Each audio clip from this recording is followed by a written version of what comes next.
Go ahead and call the meeting to order, so I'm just a little bit late here. This is the meeting of the Omaha Planning Board. The Planning Board members that are here today are Jeff Moore, David Rosacker, Chris Rupert, Jorge Sotolongo, Patrick Morris, Vice Chair, and I'm Michael Pate, Chairman. Members of the city staff that are in attendance today are Dave Fanslaw, Planning Director, Eric England, Assistant Planning Director, Mike Carter, Current Planning Manager, Jennifer Taylor of the City Law Department, and Kathy Epperson, our Recording Secretary. Our rules of procedure are as follows. Notice of this hearing has been published. Copies of today's agenda are located in the table right in front of us. You're certainly welcome to come down and pick one up. The cases on the consent agenda will be heard first. Consent cases have been recommended for layover, have already been heard, or are perceived by the Planning Board to be non-controversial. Therefore, they will be read and voted on without the opportunity for you to state your opinion on the case.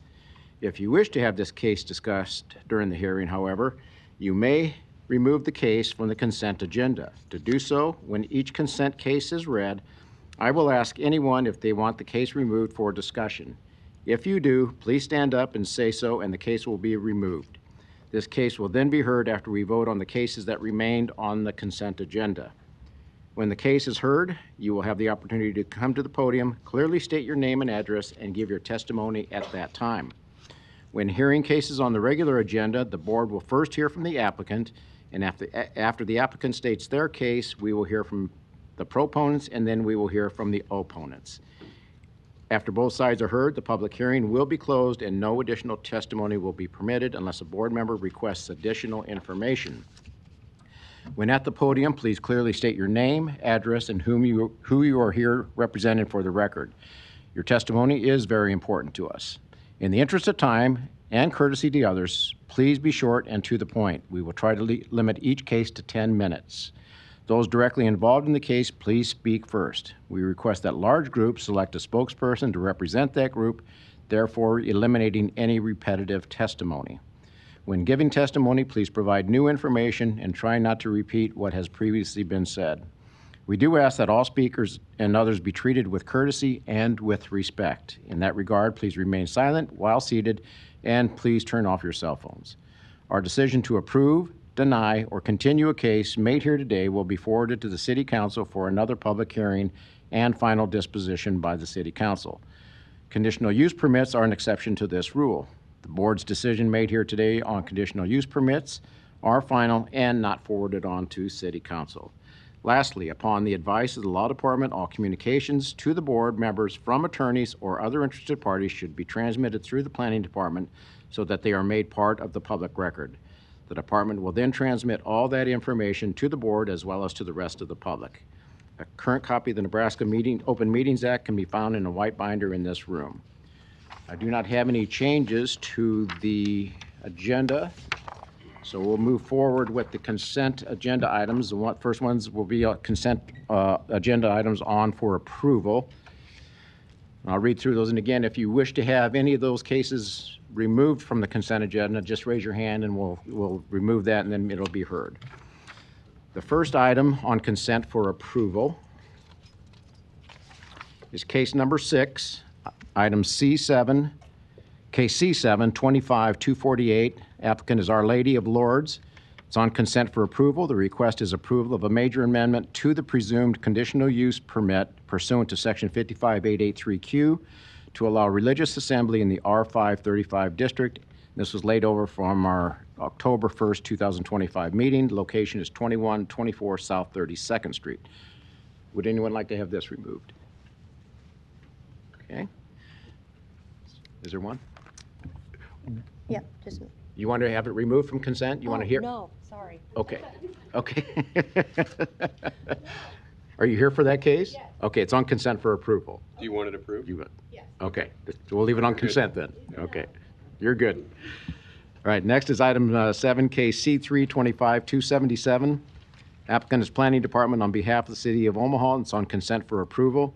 The request is approval of the disposition of city-owned property. The location is 2550 Sailor Street. Would anyone like to have this removed? Next is item 8, case C3 25278. Applicant Planning Department on behalf of the City of Omaha on consent for approval. The request is approval of the disposition of city-owned property.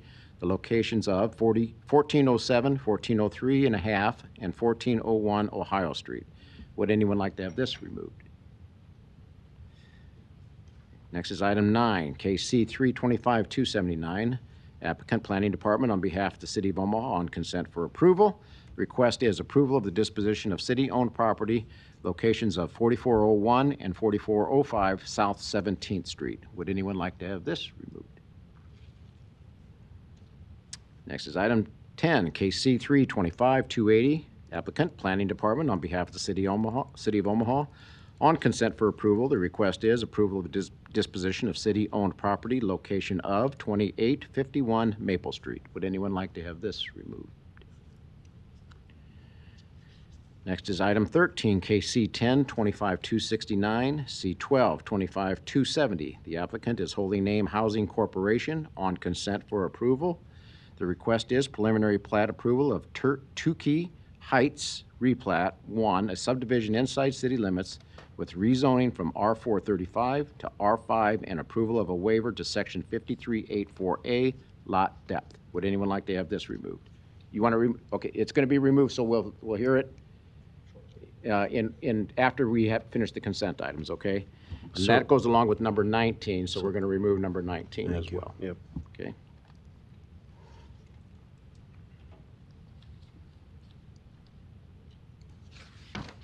Okay. Next is item 14, KC 10-21-007, applicant to 10th Avenue Freeze Out LLC on consent for approval. The request is approval of a major amendment to the mixed-use development agreement for Iron Bluff. The location is 4103 South 205th Street. Would anyone like to have this removed? Okay. Next is item 15, KC 10-04-237. Applicant is Artera Real Estate on consent for approval. The request is approval of a major amendment to the mixed-use development agreement for Sorensen Park Plaza, location of 6026 North 72nd Street. Would anyone like to have this removed? Next is item 16, KC 10-03-097. Applicant Artera Real Estate on consent for approval. This is approval of a major amendment to the mixed-use development agreement for Center Ridge, location of 19333 Gold Street. Would anyone like to have this removed? All right, next is item C10. Item 17, case C10-25-274. Applicant is Thomas Edjang. It's on consent for approval. The request is rezoning from GC to CC with expansion of the ACI, Area of Civic Importance Overlay District. Locations of 3621 and 3611 North 30th Street. Would anyone like to have this removed? Okay. Next is item 18, case C10-25-275. Applicant is Mark Sanford Group on consent for approval.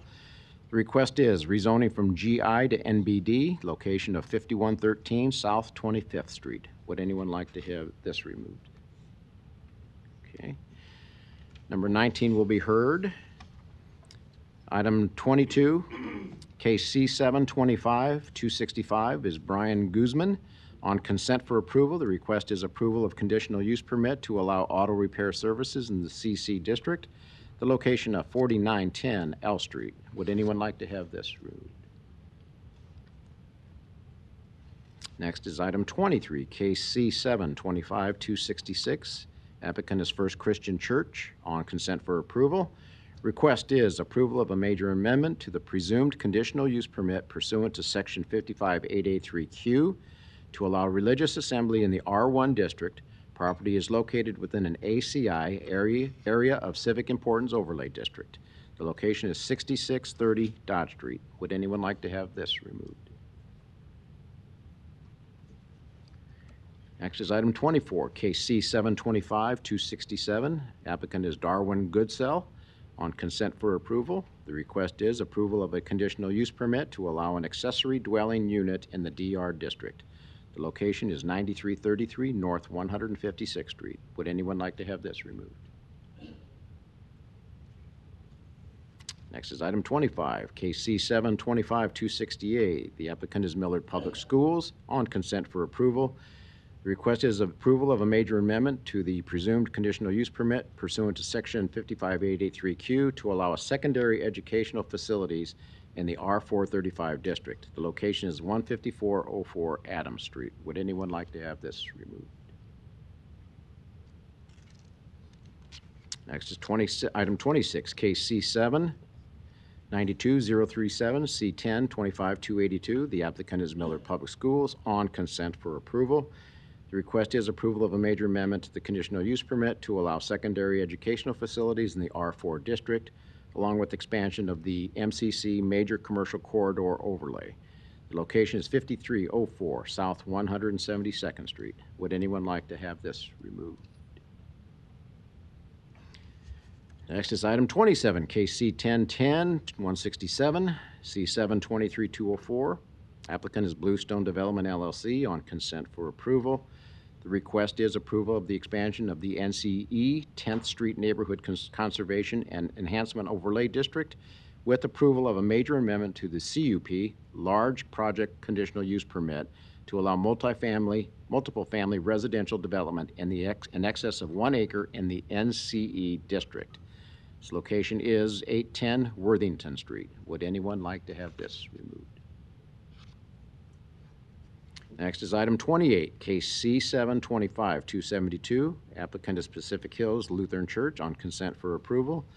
The request is approval of a major amendment to the presumed conditional use permit pursuant to section 55883Q to allow religious assembly in the R2 district.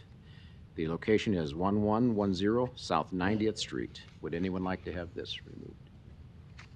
Okay. That will be removed and will be heard then. Next is item 29, case C725-273. The applicant is Danielle Padilla. On consent for approval, the request is approval of conditional use permit to allow an accessory dwelling unit in the R435 district. Location is 1939 South 63rd Street. Would anyone like to have this removed?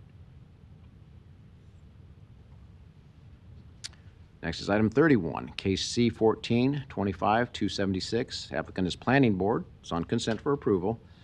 The request is approval of the vacation of a portion of Sleepy Hollow Lane right-of-way east of 29th Street Avenue to its terminus.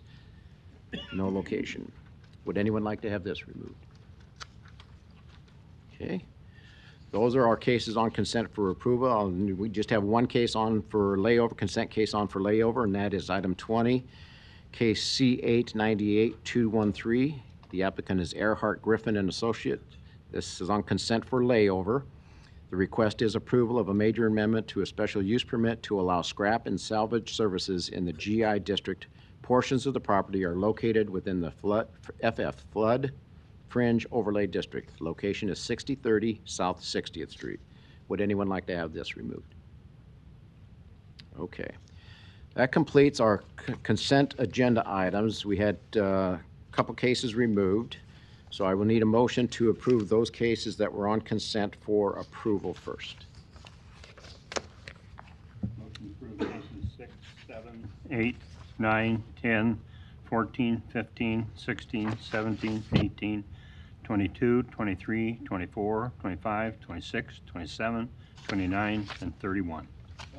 Okay, thank you. We have a motion and a second. Kathy, please record the vote. Morris, Yes, but I abstain from item number 23. Rosacker, Yes.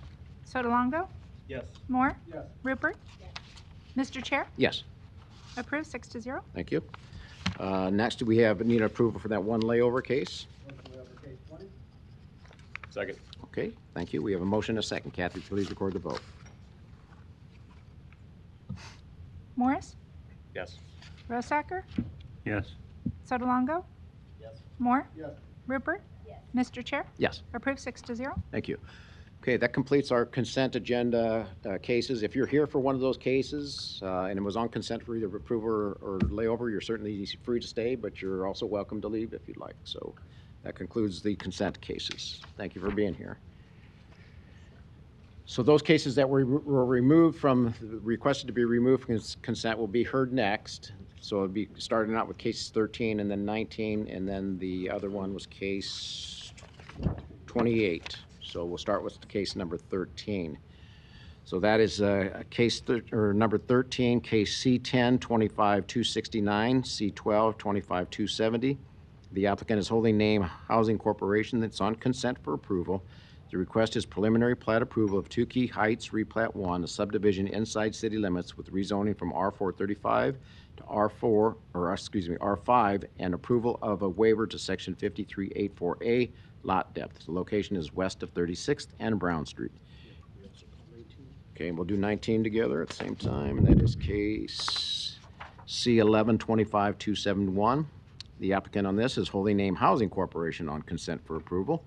The request is approval of the PUR Planned Unit Redevelopment Overlay District. The location is west of 36th and Brown Street. So first of all, case number 13, is the applicant here? And when you come to the podium, please enter your name and address for the record, please. Hello, Caleb Ben Wilden with Lamper and Earson, 14711 West Dodge Road. Available to answer any questions. Okay. Great, thank you. Are there any other proponents that wish to speak on this? See, are you a proponent or opponent?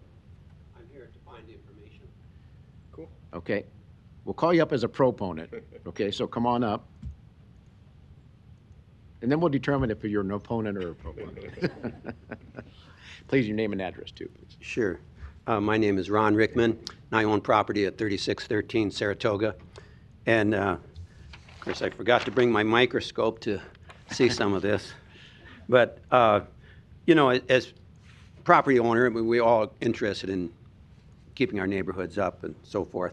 The lots look pretty small, and small lots usually don't appreciate value. I was just kind of interested in that. Is it townhomes, it looks like, and what size are the lots? I think one of it is to reduce the length of the lot to like 86 feet, I think, instead of the typical more like 120. I'm not sure if that's correct or not. So it's basically those questions that you have. Yes. Right. Okay. Great. We'll get to those answers here in a second. I got to see if there's any other proponents. Any other proponents that wish to speak? Thank you. Are there any opponents that wish to speak? Okay. Seeing none. What's his name? Caleb, would you like to come up and answer those questions, please? And again, enter your name and address. Sure, Caleb Ben Wilden, Lamper and Earson, 14711 West Dodge Road. I can put a, sorry, better. I can put an exhibit up just so we can see what we're looking at here. So this is a common development. So there's a variety of, there we go.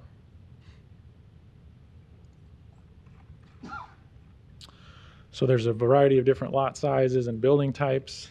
This is the Holy Name Housing Corporation. That they'll have some more traditional single family, some that are kind of like a duplex style, and some that are row house style. That's what you kind of see in this, connected units. So they're looking at this kind of as a whole with a variety of different housing options for people who qualify for them, along with some public streets in the middle. So this will be common upkeep throughout the development. And we've been working with staff to work through the variety of asks and waivers and have the rec approval through that. So I don't know if that answered all of your questions, but there's a lot of factors specifically on lot depth. Even if you look at like the south half of the property, the lots themselves are a little bit shorter, but then there's a large green space, kind of that park, kind of this twisting sidewalk area in the middle.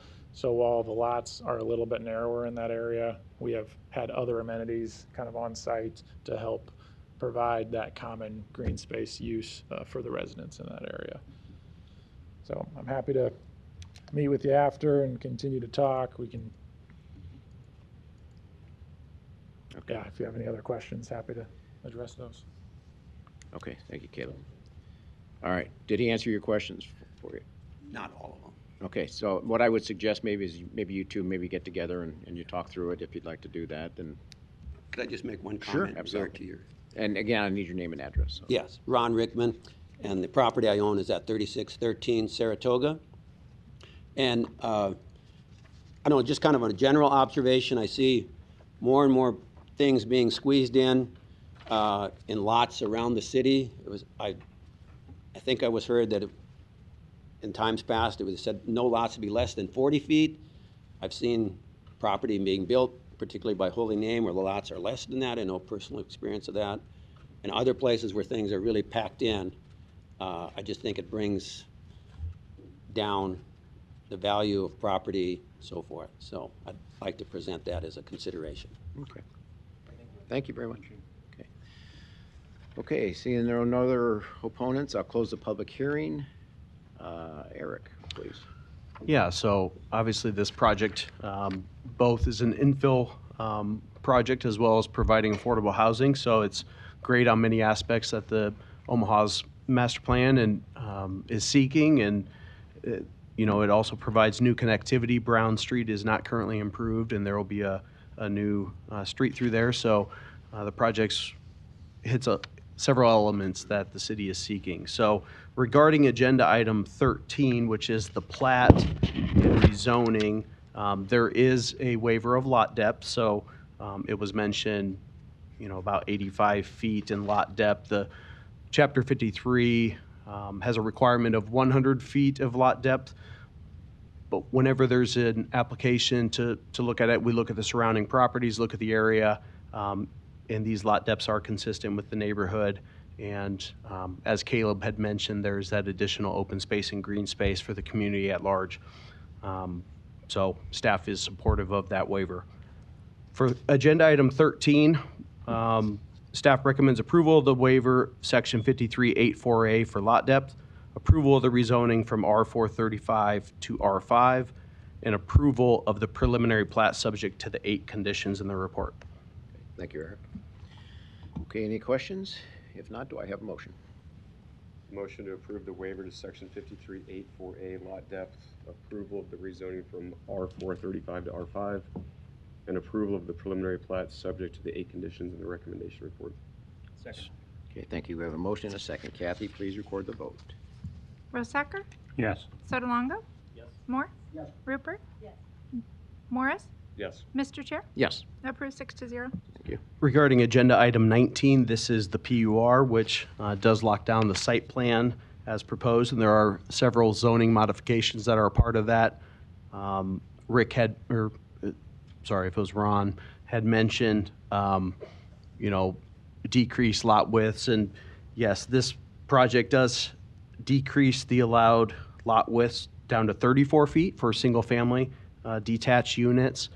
When you have a project like this with affordable housing, sometimes, you know, providing those smaller lots and creating a little bit more density is necessary for it to work financially. So we are supportive of these modifications. Staff recommends approval of the PUR overlay district subject to submitting final plans prior to City Council. Okay, thank you, Eric. Okay. Any questions? If not, do I have a motion? Motion to approve the PUR planned unit redevelopment overlay district subject to submitting acceptable final PUR development plans prior to forwarding the request to council. Okay, thank you. We have a motion and a second. Kathy, please record the vote.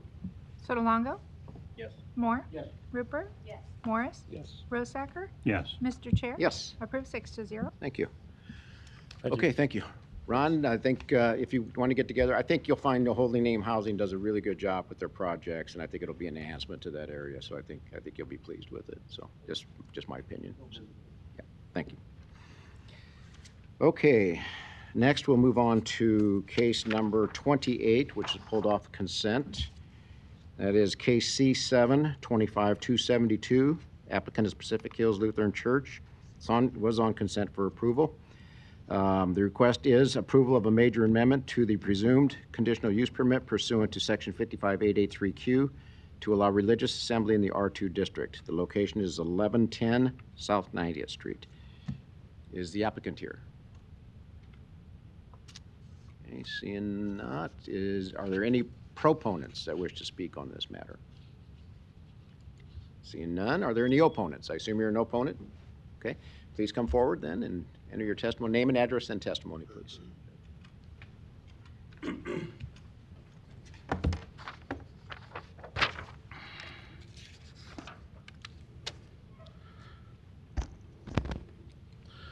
My name is Charlie Likas. I live at 1303 South 91st Avenue.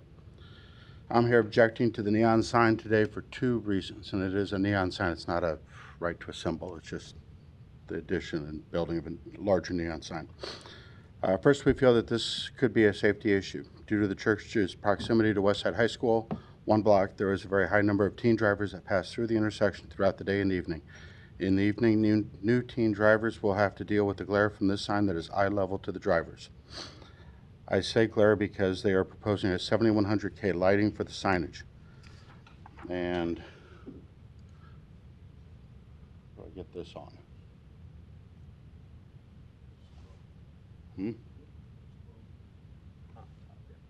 Up here? Oh, there we go. As you can see, 7100K lighting is near the highest amount of typical lighting. Most homes, for instance, typically use bulbs in the warm white or the 2700 to 3000 range for indoor lighting. This lighting level they are proposing to use is akin to being in the doctor's office with bright fluorescent lighting. Second, myself and other neighbors of the church do not feel the church has been a good neighbor when it comes to lighting issues. Around 2 years ago, the church changed the light near the top of their building on the south side, shining on the parking lot, which you can see in figure 2, which is this one. Unfortunately, what they didn't think about was how much light it would light up all of the homes around it. Not only does it light up my yard, it lights up the inside of our house, including both our family room and our master bedroom, meaning we have to close our blinds to put up with the light. Numerous calls have been made to the church offices by my wife and other neighbors to do something to have the light not shine on our homes. As you can see from the figure 2, a simple tilting of this light, less than 45 degrees, would solve the problem. Unfortunately, these calls have either fallen on deaf ears or we received a single call from a member of the church council. When we called them back and left a message. They never returned our calls to them. Because of this complete disregard for the neighbors on the south and southwest side of the church, we are concerned for the townhouses across the street who would have to endure 7100K neon lights blaring into their homes. Thank you very much for your consideration of our young drivers and our neighbors around the church. Hey, Charlie. Okay, thank you, Charlie. Charlie, got a question for you. Yeah. That sign's supposed to be turned off at 9 p.m. Does that make any difference to you whatsoever? Well, the lighting in the winter hours, and our concern with the brightness of it is the student drivers that are in the neighborhood. And as they're driving to and from high school for activities 1 block away from the sign, during the winter from 5 to 9 is very dark, dark, and will be when the teen drivers are out there. Okay, so no difference then? Hmm? It doesn't change your thinking at all? Does not change it at Okay, all. thank you. Okay. Thank you, Charlie. Yes? Did you? Oh, okay. Nope. Okay. Are there any other opponents that wish to speak? Please come forward. You're raising your hand. Are you an opponent, sir? Proponent. Okay, I'll bring you back up after we hear from you opponents. My name is Ryan Burns. I live at 1201 South 91st Avenue, so I'm behind the church and over one house. I would echo Charlie's sentiment that fog light has caused significant harm in our household. I have two young children. One of those is my 4-year-old daughter, who has repeatedly said, "Daddy, turn off that light. I can't sleep." And I just worry that this new sign, it will be visible from her window and will cause further duress to my family. To answer your question, our bedtime is 7:30. The neighbors on the north side of us, one house down, is their bedtime 7. There are a lot of young families in the neighborhood. This will cause a lot of light pollution in an area that does not need any more. I would echo the sentiment that it's a safety issue, and we have called numerous times to have it addressed. The light in back has not been addressed. I have no faith that a new light would be treated with respect to the neighborhood. So that's all I wanted to say today. Very good. Any questions? Thank you. Ryan, yes, Ryan Burns, Behrns. All right, thank you Thanks, for your Ryan. time. Okay, are there any other opponents? Seeing none, I'll bring proponents. I'd already called for proponents, but I'll bring you up and you enter your testimony. Whoever wants to speak. Okay. And name and address, please, for the record. Yes, my name is Dave Weiner. I represent the owner of 9002 Pacific Street, which is a townhome development on the northwest corner of that intersection. The church is directly south of us on the other side of Pacific Street. I'm familiar with the proposal. We're not opposed to it. There's only one townhome that would be impacted by direct light, but I've been familiar with, and at one time as a kid affiliated with that church. So I know that they have a mission there and they're trying to accomplish with new technology. So I applaud them for that. But in listening today to the opponents, I would encourage Pacific Hills Lutheran Church leadership to respond to the neighbors to the west and do the right thing with respect to lighting, but we're not opposed to the sign itself. So encourage them to continue to move on and be progressive, but be receptive to the needs of the people that have a problem with what's going on. Thank you, Dave. Thank you. And other proponents, are you going to speak? Okay. Good afternoon, Gabby Ryan with Signworks, with the company who has put the design together and done the research for the project. Do we have photos or do I put photos up? Yeah, you can put it on the screen. Okay, sorry, I'm usually Filter on the- I'm usually at zoning, so. Okay, let's start. I want to address the 7100K that the gentleman spoke about. That is the LED lighting that would be behind the letters reading Pacific Hills Lutheran Church. We can certainly address the Calvin. The 7100 is the Calvin, so that's the color of the lighting. And we could address that and change that to 4500K, which is typical from his chart. It would be in about the middle, so it's more of a yellow-white. The digital part of the sign down here, which is, so right now I was just talking about the Pacific Hills at the top. The bottom portion we're here for today, which is the digital, is a Watchfire sign product. So I don't fabricate that sign. I order it in from one of the most reputable sign companies made in the United States. It comes with in the program for the sign, as soon as it sees that it's dimming down at night, so as soon as the sun starts setting, the sign itself will start to turn down in brightness. Now, there are signs around Omaha that do not do that, and they stay bright all the time, and those are not signs that I sell because we want to be a good neighbor to the city and to the neighborhood. So this sign will automatically dim down at night. It will not be as bright as it is during the day at night.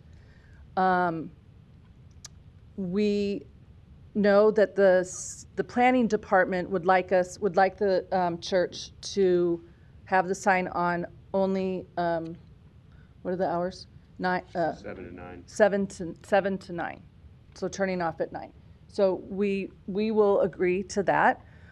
This is not, I would say, in about a 6-block area. This is not the only sign of this nature.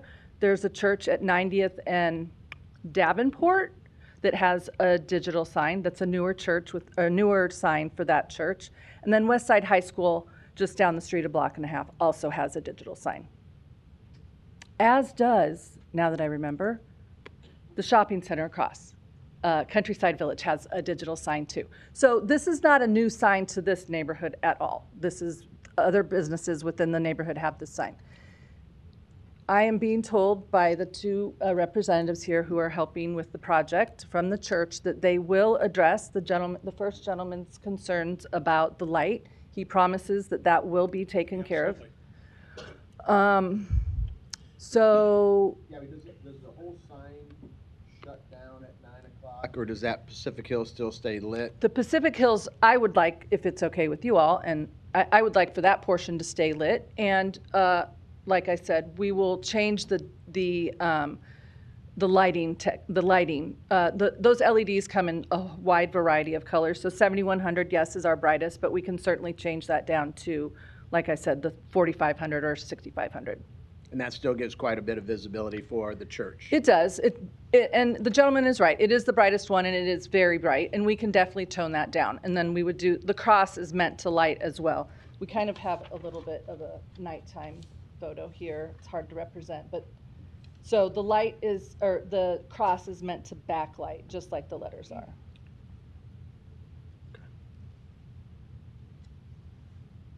Okay. Any other questions? Okay, is it Gabby? Yes. Yeah, thank you, Gabby. Are you going to testify, sir? I really don't have anything to add. I mean, my name's Michael Whaley. I'm a member at Pacific Hills, and we just felt that, you know, the sign there is very decrepit, very old, not good at all. And we just wanted to, you know, get some new technology there, but we're certainly very willing to work within whatever parameters you give us. Yeah, well, it sounds like you're very agreeable to meet with the neighbors and talk. Oh, yeah, I would like to meet with them and. Yeah, excuse me, ma'am, we're still in conversation here. And there are a lot of churches that are putting up these electronic signs across the city. We've seen several cases of that as well. So this isn't unique to Pacific Hills. We just approved one on the consent agenda. And several for schools as well. Michael, could you state your address for the record? My what? Your address? Yeah, I live at 1326 North 97th Plaza, Omaha 68114. Thank you. Okay. Are you a proponent, ma'am? Yes. Okay, I need your name and address for the record, Yes. please. Brenda Whaley, Whealy. I'm Mike's wife. And I just want to apologize to the two neighbors here, and that we will do everything we can. We will go back to the church with that side light. There's no reason why that side light cannot be tipped or turned off at night or whatever. So I just want to apologize to the neighbors. That's bad. Thank you. We appreciate your willingness to do that. Okay. Thank you very much. Okay, thank you. Okay, any other proponents then? All right, I'm going to go ahead and close the public hearing. Eric, please. Okay, yeah. On the consent agenda, there were multiple electronic signs.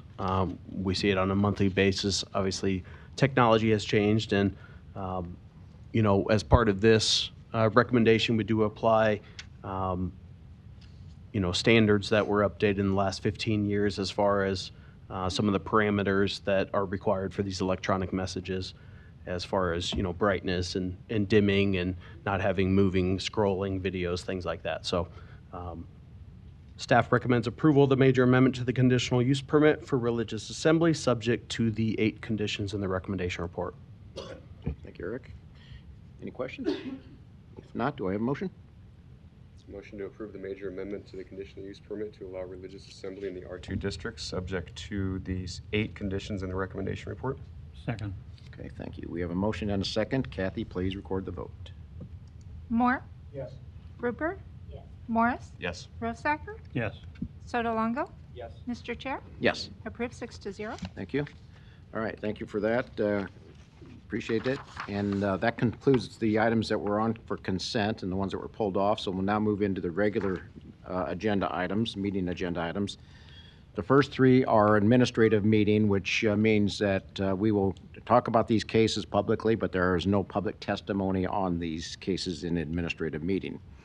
The first one is item 1, case C10-25-223, case C12-25-224. The applicant is Holy Name Housing Corporation. The request is final plat approval of Orchard Hill Replat 18, a subdivision inside city limits, with rezoning from R535 and R6 to R5. The location is west of 40th and Franklin Streets. Eric, are you talking? Yeah, so this is the final plat, which is consistent with the approved preliminary plat, which was recommended for approval by the Planning Board September 3rd and approved by City Council at yesterday's meeting, November 4th.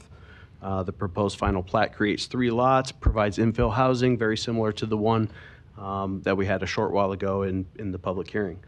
Staff recommends approval of the rezoning from R535 and R6 to R5, and approval of the final plat, subject to submittal of an acceptable subdivision agreement prior to City Council. Okay, thank you, Eric. Any questions? Not, do I have a motion?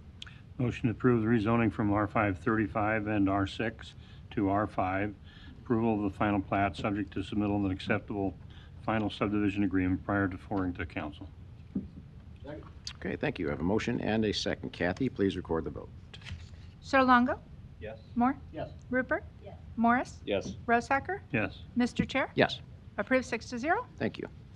Next in the administrative meeting is our item 2, case C10 25-197, C12 25-198. The applicant is Metropolitan Utilities District. The request is final plat approval of the MUD State Street, a subdivision outside city limits with rezoning from AG to DR. The location is northwest of 195th and State Streets. Eric? Yeah, so this final plat is consistent with the approved preliminary plat, which was approved by City Council September 23rd. This would be for a new MUD pump station and water reservoir for the northwestern portion of our city and jurisdiction.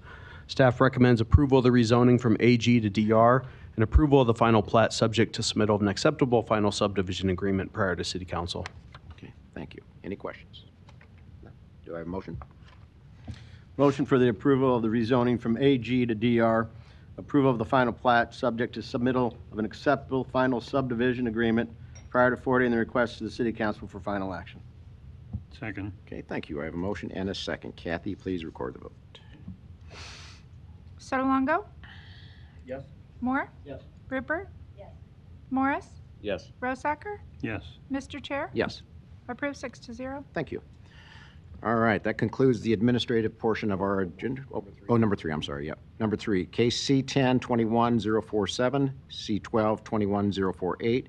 The applicant is Woodsonia, 168 State, LLC. The request is final plat approval of the Hill, lots 403 through 542, a subdivision outside city limits with rezoning from AG, DR, and R4 to R4. The location is east of 165th and Bondison Streets. Eric? Yeah, so this is the 5th phase of the Hill development. The original preliminary plat was approved back in 2022, but obviously there have been 4 final plat phases since that time. So this creates 140 lots for single-family residential. There's a need to update the legal description on the final plat Mylars, otherwise the plat is consistent with the approved preliminary plat. Staff recommends approval of the rezoning from AG, DR, and R4 to R4. Approval of the final plat subject to meeting the 2 conditions in the recommendation report prior to City Council. Thank you, Eric. Any questions? Do I have a motion? Motion to approve the rezoning from AG, DR, and R4 to R4, and approval of the final plat subject to meeting the following conditions prior to forwarding the request to City Council. Okay, thank you. I have a motion and a second. Kathy, please record the vote. Moore? Yes. Rupert? Morris? Yes. Rosacker? Yes. Sotolongo? Mr. Chair? Yes, Approved 6-0. thank you. All right, now we'll move into the public hearing section of our agenda, our new items. First one is item 4. 4? Yeah, 4. Case C10 25-221, C12 25-222. The applicant is Black Bear Holdings LLC. The request is preliminary plat approval of the preserved second edition, a subdivision outside city limits with rezoning from AG to DR, along with a waiver to sections 5399, sidewalks, 5393, street surfacing to waive installation of curb and gutter, 53910, streetscape standards to waive installation of streetlights, 5382B, cul-de-sac length, 5382G, street width, and 5384D, lot frontage. This was laid over from our October 1st, 2025 meeting. The location is southwest of 222nd and I Streets. May we hear from the applicant? Good afternoon, Mr. Chairman, Planning Board members. Jim Bouger, 10250 Regency Circle, here on behalf of the applicant, Black Bear Holdings.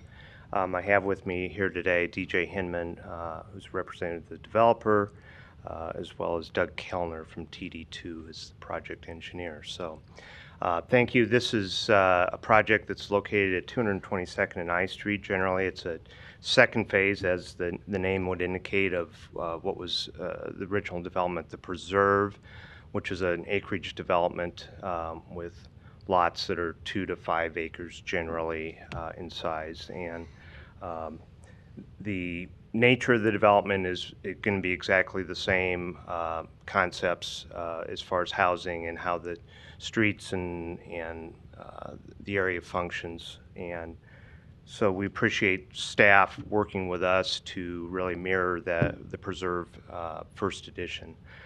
We did have a concern which was discussed at length in the pre-meeting of the planning board about one of the comments that we received on our submission, and so that's item number 14.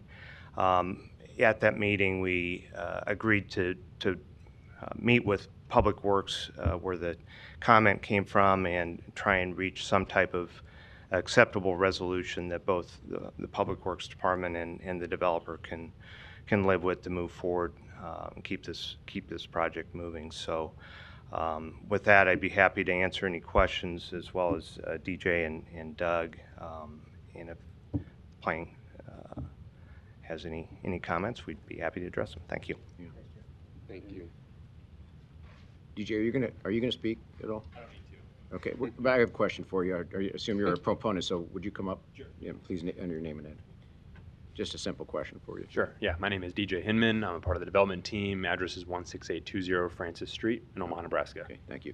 What's your timeline? What's your timeline on this development? Where are you at in the process of this development? Yeah, we're we're gonna start doing the minimal grading work that we're planning on doing as soon as we can next March.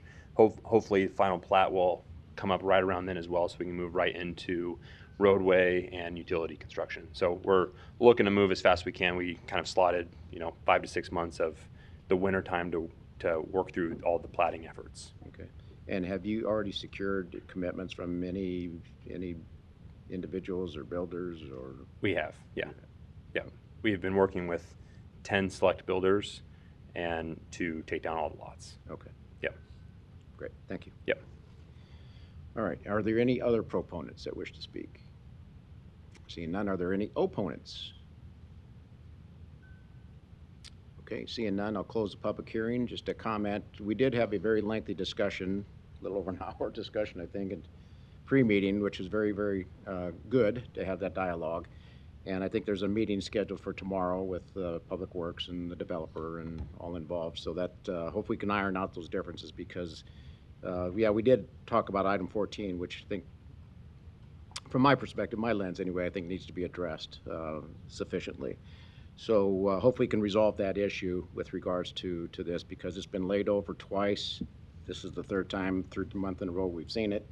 Your timeline, to meet your timeline is important, I think, to the developer. So I hope we can get this thing moving forward with that. So that's just my editorial comment. So, Eric, please. Yeah, I won't get into all the details, obviously. But yeah, obviously city staff is willing to meet with the developer and their team, and hopefully come to a mutual agreement, and that's beneficial both for the city and for the development team. Obviously, the First Preserve is a very nice development. We want to see a very similar product, and so we're not looking to be obstacles, but obviously we have criteria that we have to follow. So absolutely we're willing to meet, and if there's any conditions that need to be modified moving forward as a result of those conversations, the city would do so accordingly.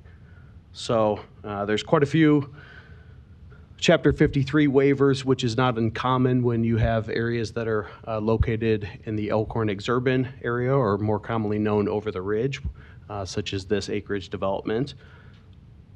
So that being said, staff recommends approval of a waiver to Section 53.82G street width, approval of a waiver to Section 53.93 curb and gutter, approval of a waiver to Section 53.82B cul-de-sac length, approval of a waiver to Section 53.910 streetscape standards to waive installation of streetlights, subject to coordinating with city staff on an acceptable final street lighting plan. Approval of a waiver to Section 53.99 sidewalks throughout the development, with the exception that sidewalks are required along 222nd Street. Approval of a waiver to Section 53.84D lot frontage. Approval of the rezoning from AG to DR, and approval of the preliminary plat subject to the 28 conditions in the recommendation report. Okay, thank you. Any further questions at all? Okay, if not, do I have a motion?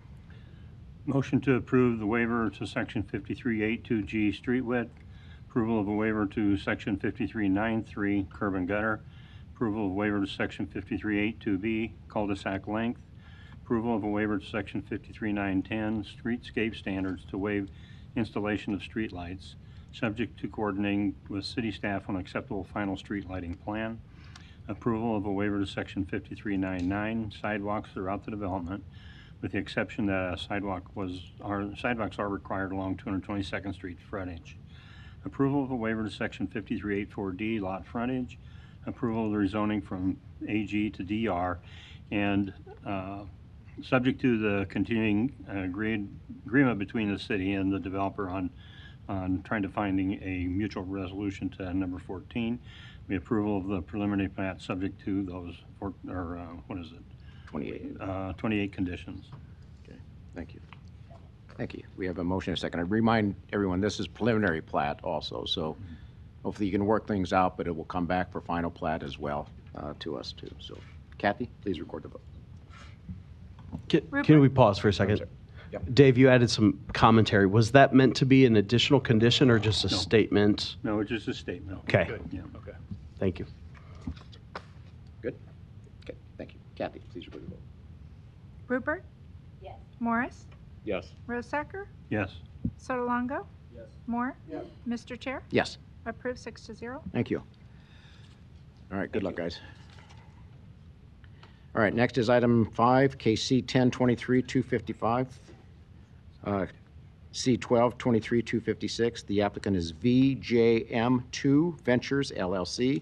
The request is preliminary plat approval of Bennington Industrial, a subdivision outside city limits with rezoning from AG to GI, along with approval of a waiver to the PDZ, Present Development Zone. This was laid over from our November 1st, 2023 meeting. Location is southwest of Bennington Road and Blair High Road.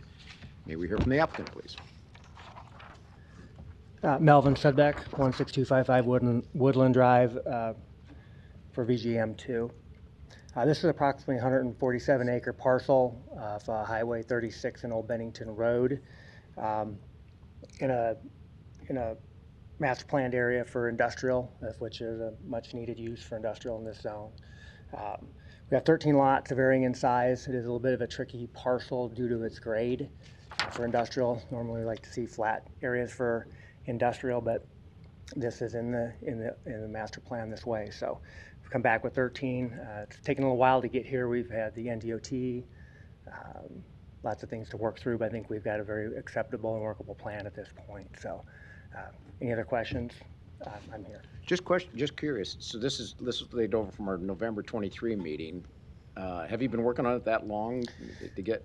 Well, the NDOT has got some improvements on Highway 36 that they've been working on and planning, and so that's probably been our biggest holdup is getting approval from them and getting answers back from them. So it's been a little frustratingly long, but here we are. You're there. Okay, Yeah. good. Thank you, Melvin. Okay, thank you. Are there any proponents that wish to speak? Any opponents that wish to speak on this? Okay, please come forward and enter your name and address for the record. If you plan to speak, maybe just come up on one of these front seats here and you'll be ready to come to the podium. That'd be great. Beg your pardon? Name and address? My name is Randy Lambert. I'm from First name again? 11222. First name? Randy Lambert. Okay, 11222 North 126th Street. thank you. I do have some handouts here because you might have to have a. Yeah, we'll just pass them down.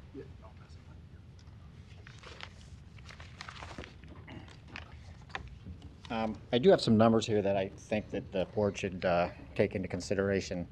The map that they are using is a 20-year-old map that was drawn from the city. Originally, that map had two entrances onto the property, one from Bennington Road and one from Highway 36. And if you look at the map, you can see where they just kind of erased the map that comes from Bennington Road across the 40 up into there. There's some numbers here that really aren't, yeah.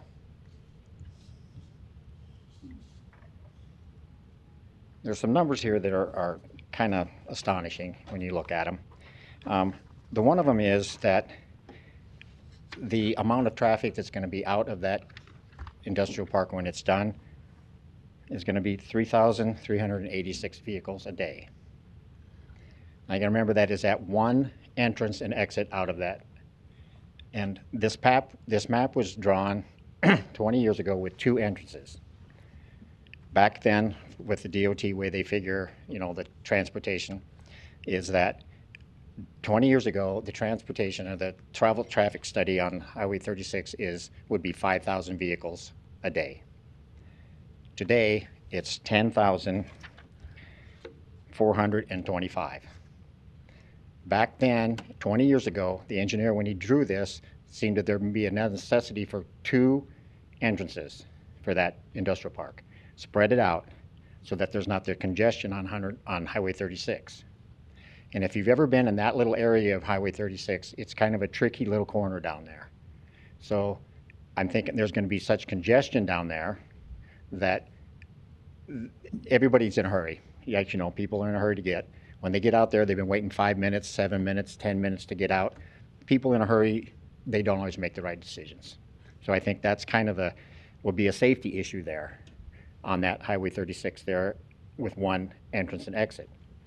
Okay, there is other options here for them to have another entrance. The new drawing that they sent out with the map here, you see up there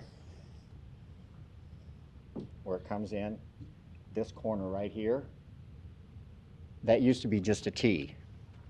They changed that corner into a nice radius there, and the minute I seen it, it's like, okay, they are making that to accommodate semis and delivery trucks. So now you are going to send a certain percentage of the traffic that's going to go into that industrial park up 126th Street, where there are 6 houses there and a possibility of 2 more right there from that corner to Bennington Road. So then the other options that we have in regards to that is, as you see here, and this right here, that's a major thoroughfare within the industrial park going east. Why isn't Sudbeck and Foley, the engineer, having a major intersection on Highway 133 coming in from there to, again, take all the stress and all the vehicles that are going to be going out of the industrial park onto Highway 36? That's an option there, to go out to the east. I think they should actually, think about having that and look at it and how much, whatever it takes through the board here to have them, is it possible? The other one is, they got the new maps and the new drawings that came from the commission in regards to 120th going south. And that would go right next to the firemen and policemen's training facility. And they said they can't go that way because future plot, that was going to be residential. It's ag now. It would be turned to residential. But the plotting of that to be residential was way before the training facility went in. So now the training facility went in, and 2 years ago I had a conversation with one of the engineers from the city who was one of the lead engineers on the building of the training facility. And his comment was that he never would see that there wouldn't be any residential around the training facility. So the distinction of that property from ag to residential was made way before the training facility was ever made. So why is this other option here would be go to the city council, see if that property is ever going to be changed to residential from ag or possibly more industrial. Just the noise alone and the safety aspect from the training facility, I would have to believe that that parcel of property isn't going to be residential. That's the reason why they put that training facility out there, because there was going to be no residential around them. So, and my third is here. Excuse me real quick. The last time I was I here. didn't mean for you guys to stand up. You can have a seat if you'd like to. That's fine. My third one in here is, the last time I was here, for the only time, the last board meeting you had with Sudbeck and the industrial park, was the board here scolded some contractors and some engineers for not having any communications with the residents around their projects. So 126th Street, from the very beginning, it's going to be an industrial grade road. So it's going to be cement driveways. They're going to have to take out trees along the 126th Street. And another thing, 126th Street is barely above a minimum maintenance road. I mean, it isn't a major gravel road. It's a dead end. So the communications between Sudbeck and the residents there, I think, is very important. There's going to be a lot of changes that the residents want in regards to driveways. The trees, all of our trees along the road are going to be probably taken out, and they're going to have to be replaced. What kind of trees are going to be replaced? How far from the right-of-way? You know, there's just a lot of questions. And I would like to know if, with the board here, if there is some kind of mandatory that, okay, 6 months before, once the plat is, the drawings are all actually made and finalized for, you know, or not finalized, but made to Sudbeck for 126th Street, if the meeting can be between the residents and the construction, you know, contractor and the engineer to work out some things that you know, we want, that aren't on the drawing. You know, I don't know if the board can require that or anything. I don't know. We can encourage so, it. So that's what I'm, you know, because work with us, we will work with you, but there's some things that I know that we want that aren't going to be on the drawing. And I don't want to come to the day where they've already started construction and, oh, you're too late. You know, oh, it's already drawn and been finalized. You know, and it's like, I want another driveway because I have a place where we can't put our camper. You know, and then they have do the mowing for the interstates. They have 4 huge tractors. They want a driveway where a wider driveway than probably what's in the drawing. They're just for example, a few things. Sure. You know, so that's what I think this should be laid over and have those 3 points looked at. This stub here that goes to the east out to 133, the 120th going south, if that's ever going to be residential or if it's not going to be residential or ag or stay ag, and then something with the contractor and also with the contractor and the engineer to put us all together and put us on the same page when that final plot or the final drawing comes in for 126 to change it to industrial grade. So, okay. Any questions? Thank you, Randy. Thanks, Randy. Any other opponents then? Are you guys opponents? Okay.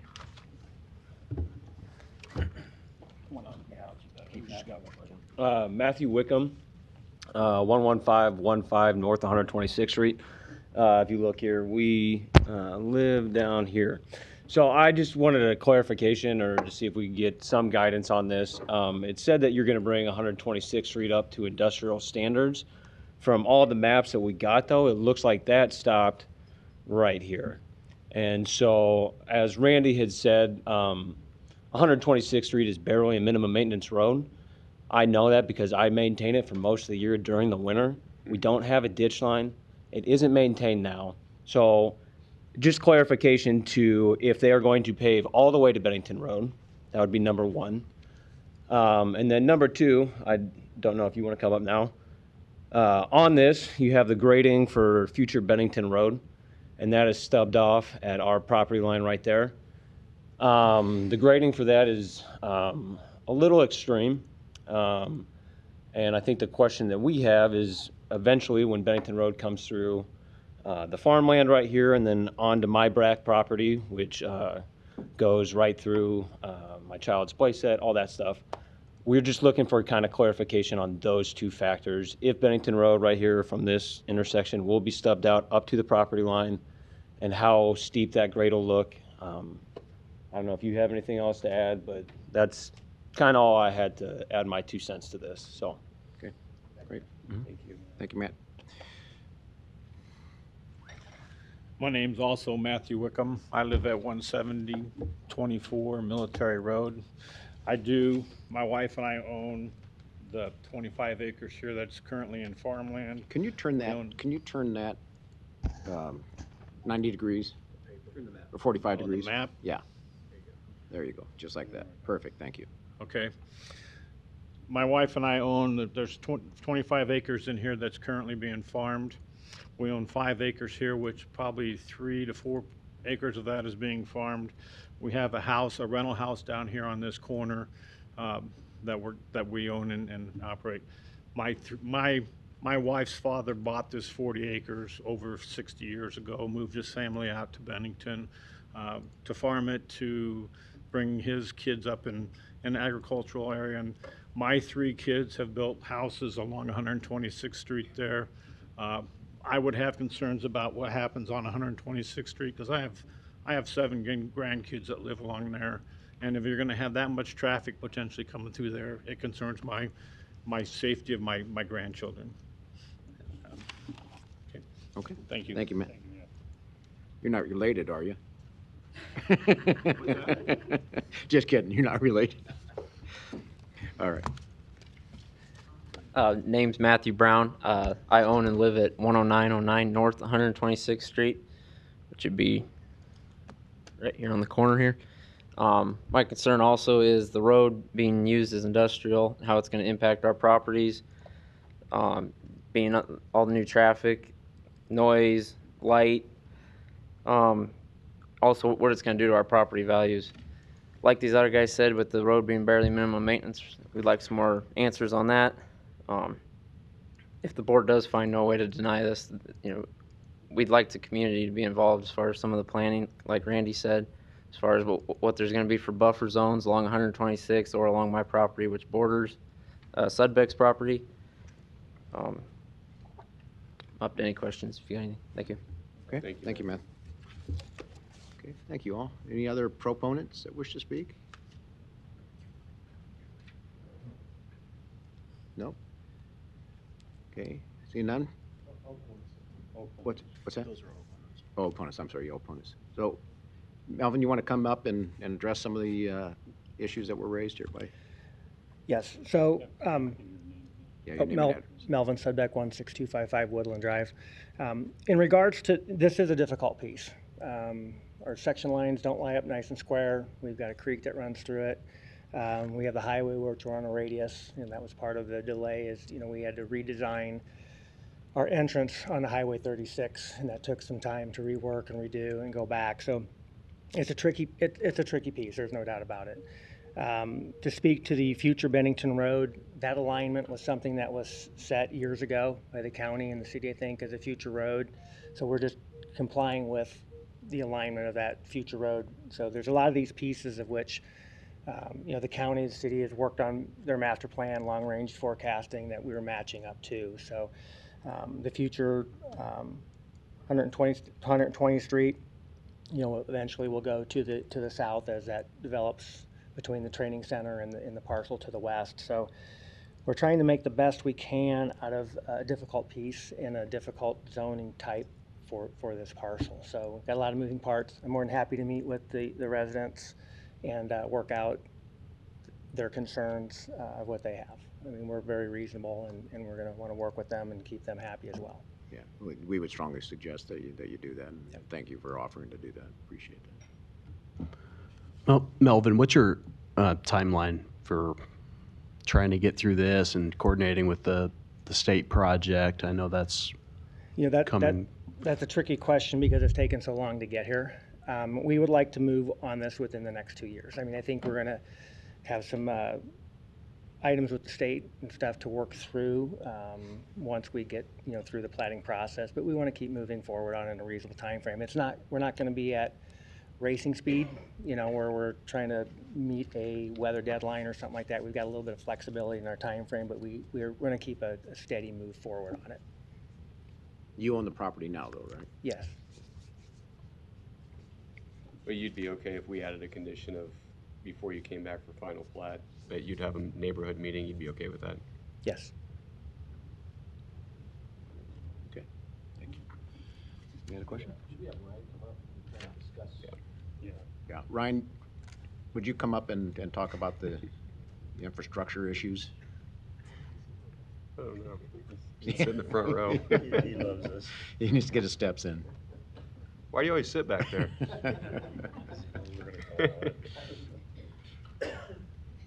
There's an outlet back there I can plug my laptop into. Ryan Haas with the Public Works Department. What was the question? Ryan, did you hear any of the questions that the residents had? I don't live there, and so sometimes it's hard for me to gauge kind of where these things are happening. They were worried a lot about Industrial Road leading back into the residential area, and you had kind of said something, I think, in pre-meeting about how you were working on, or they were going to work on that to keep that from happening. But maybe I'm wrong on that. But can you give a little guidance to the citizens on those streets? Yeah, the challenge here is that we have to take into account what the future land use plan programs the whole area, what it's going to look like upon future development. And there's going to be an interim condition where this being the first piece in may not match exactly with the character of what's out there. But the future land use plan, and I apologize, I don't have a good color-coded map, but it does include this area here programmed as industrial, as well as the full development you see here. And then this, and I have a little bit better map here. Yeah, there we go. So this kind of better illustrates, and you can see the yellow lines underneath, but again, the subject development is in this area here. But this all is programmed long-term for potential development as industrial. So we're setting up the roads now to match with what is happening within the subdivision currently, as well as with an eye towards the future of what can and would be expected potentially to happen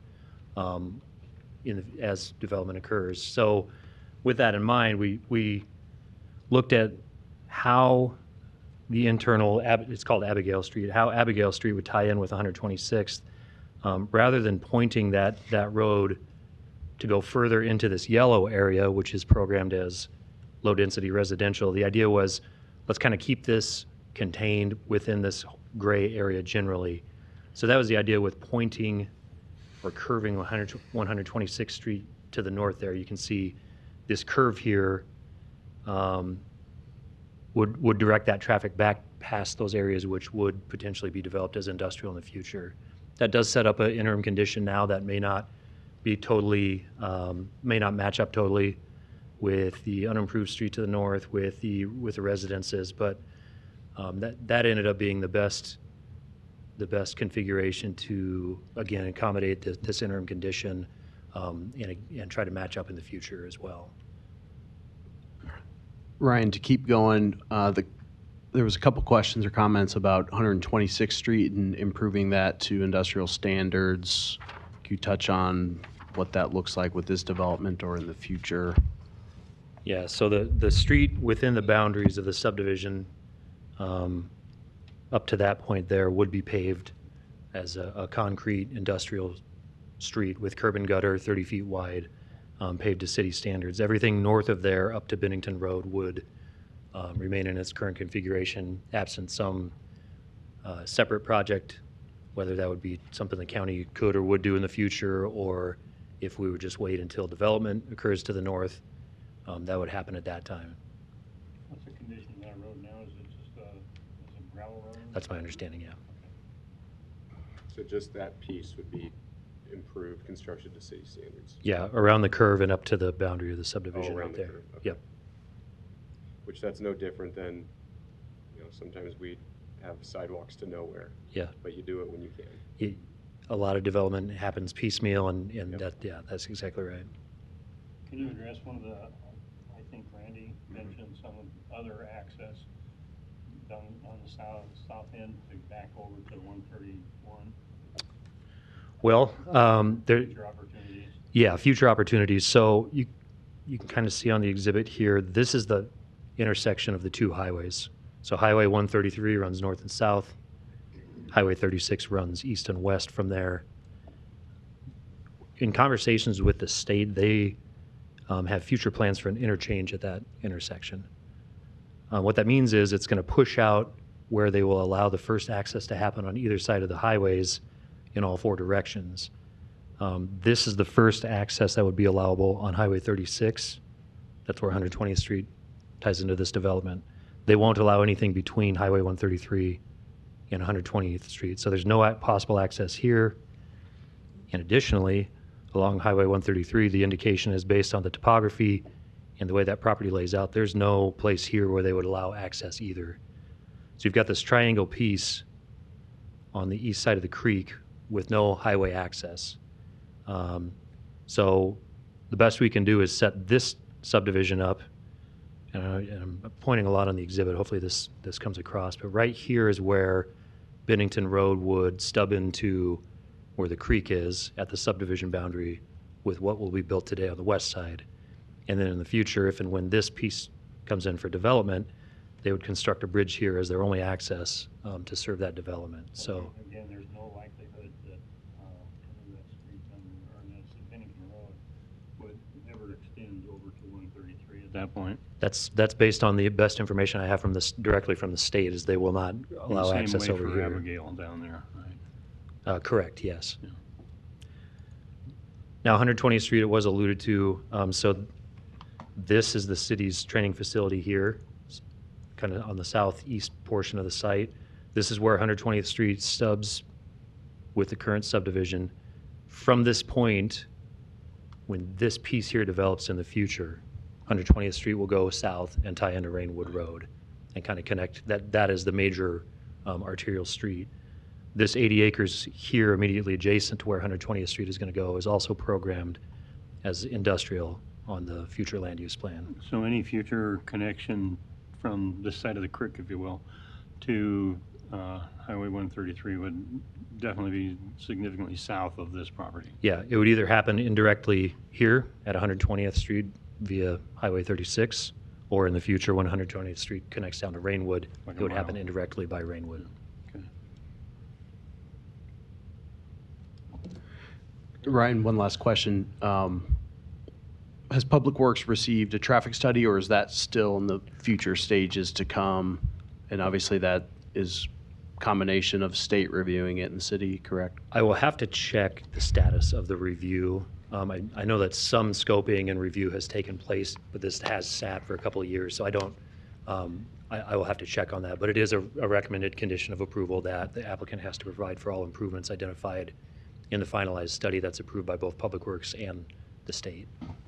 And Randy brought it up, kind of using old data and figures. Obviously, that would be an update on whatever is out there, the uses, the just Yeah. consideration is. We'll need to make sure. With all yeah, the we'll- traffic is updated. We'll make sure that it's updated, yeah. Okay. Thank you.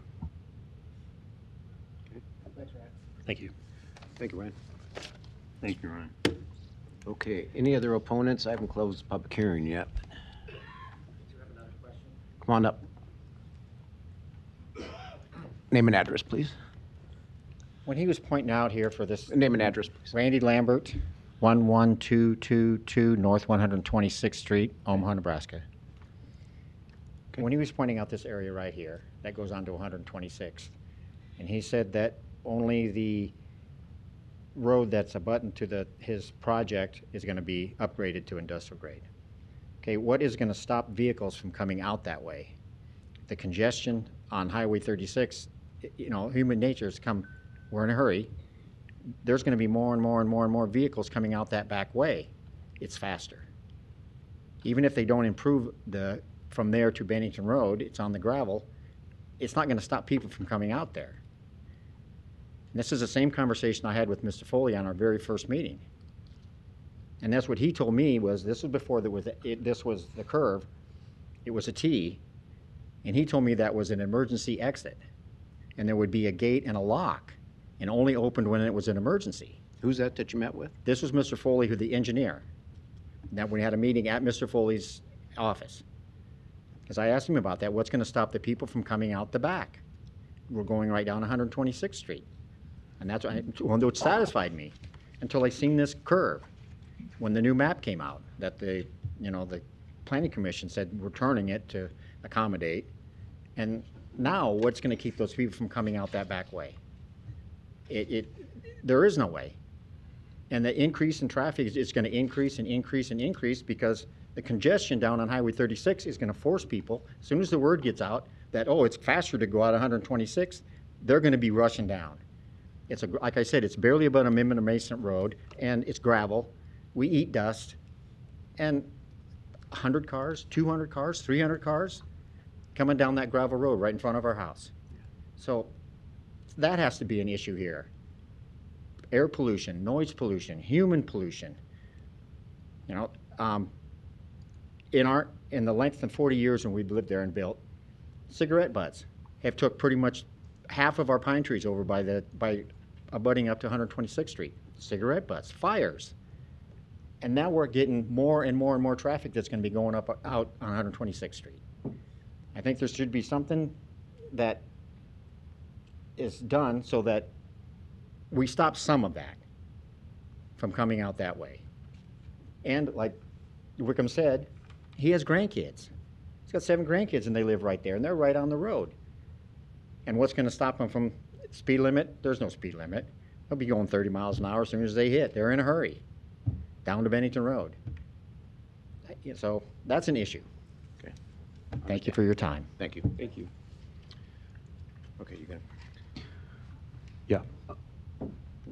Oh, So, are you opponent, what are you doing? Proponent, I guess, just to answer a question. for Foley Scholl. Yeah. Come on. Sorry. In the name and address. Josh Seal, 3930 South 147th Street. Okay. Just one of Randy's original questions there was the intersection to the highway. Just wanted to point out that we would have a separated right turn lane and a left turn lane on the westbound with a bridge widening for the highway. And then as you go north, there would be a left and right turn designated onto the highway. So just thought I'd make that quick note. Okay, great, thank you. All right, I'm going to close the public hearing. Eric? Yeah, I'll just, obviously, I'm not the traffic engineer in the room, but what Randy was just discussing, I was going to say something along the lines of, I am going to encourage, coordination with the development team, with Public Works, with the state of Nebraska, Douglas County and the neighbors. Obviously, we don't want an unsafe situation with trucks and, the gravel. So, what that solution looks like, is there a phasing plan? Is there, what types of solutions, perhaps identifying, are there funds in the county to improve that?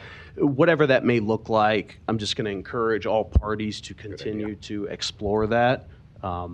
So there's a lot of different entities. So, it's definitely, we have to get several people in the same room, but I know the developer and I'm sure he's up for that. And, with their timeline, fortunately, we do have time to kind of keep those discussions going. But I can say it's not going to be gated. That's a public street that would need to remain open. So I think that's a great idea, and I don't know, Melvin kind of alluded to it, though. Sometimes the state has their own timeline to work with, too. yes, so they that might do. be a challenge. We know that, but fortunately, that item is more Douglas County and Public Works because it doesn't immediately impact the 2 highways. So, maybe the state isn't even a part of that conversation. I don't know.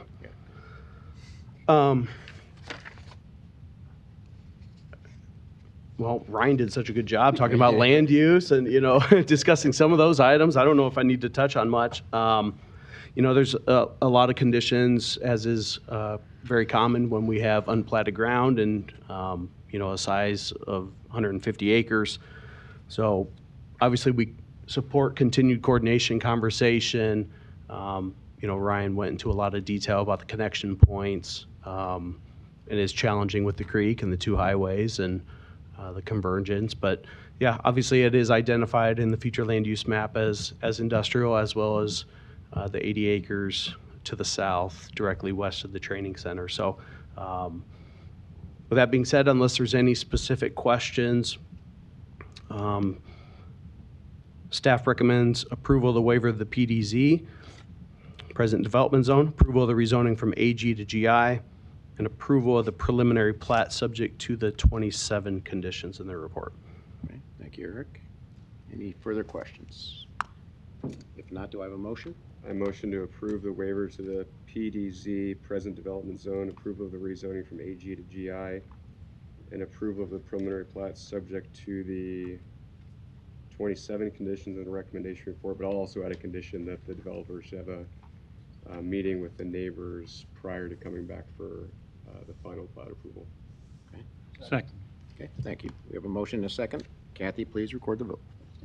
Rupert? Morris? Yes. Rosacker, Yes. Sotolongo, Yes. Moore. Yes. Mr. Chair. Yes. Approved 6-0. Great, thank you. Thanks for being here. You guys continue to communicate. All right, where are we here? Item 11, I think, huh? Yeah. Okay, next is item 11, KC 325-281. The applicant is Planning Department on behalf of the City of Omaha. The request is approval of the El Toro Plaza TIF redevelopment project plan, location of 2405 Z Street. Don. Yeah, good afternoon, Don Seaton, Omaha City Planning Department. This is a mixed-use office, light industrial development located on a vacant 5-acre parcel in South Omaha. Property's been a bit of an eyesore for quite a long time, but the current owners have demolished some bedraggled, abandoned buildings and have done a nice job of cleaning up the site. They are proposing a new 1-story office, warehouse, light industrial building, about 32,000 square feet in size. They're expecting tenants to include quite a few construction contractors, along with some light assembly and warehousing uses, and then, of course, the office uses that are incorporated into the building. The project is supported with a $5 million NSORG grant from the state. The developer is El Toro Plaza, LLC. It's managed by Ryan Sell. This project represents an investment of about $10.3 million in the neighborhood. The TIF support for the project is $867,358. This project meets the required criteria of the TIF program. It's been approved by the TIF committee. It's an appropriate land use for the area. Should bring some employment and really clean up a badly underused site. We ask for your support. Thank you, Don. Okay, are there any proponents that wish to speak to this, please? Good afternoon. My name is Jack Suter. Address is 1601 Dodge Street in Omaha. Here on behalf of the owner, El Toro Plaza LLC, and also have here with me Ryan Sell, who's part of the development team. Ryan also served as Omaha firefighter for about 30 years as well. So we're extremely happy to be working with Ryan, and really think this project will be great to revitalize an area of South Omaha that really needed it, and think that this will be, just a perfect project for TIF. It is in a 20-year, extremely blighted area, and I'm happy to answer any questions that you may have. Yeah, no, it certainly will be an enhancement to that neighborhood, so, yeah, it's a good project. And you're right, it is a perfect TIF project, I think. Thank you. Any Thank other you. proponents that wish to speak on this? Any opponents? Seeing none, I'll close the public hearing. Eric? Yeah, so you've seen different components of this project with plating and zoning items previously. Obviously, a good project for the area, as mentioned. So staff recommends approval. Thank you. Okay. Do I have a motion?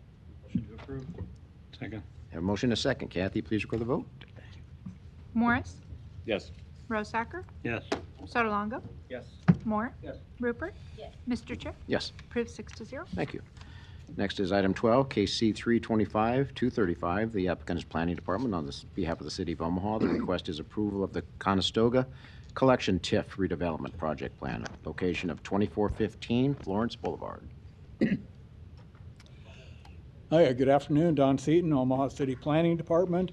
The Conestoga Collection is a residential infill redevelopment project in North Omaha, located at the corner of Florence Boulevard and Lake Street.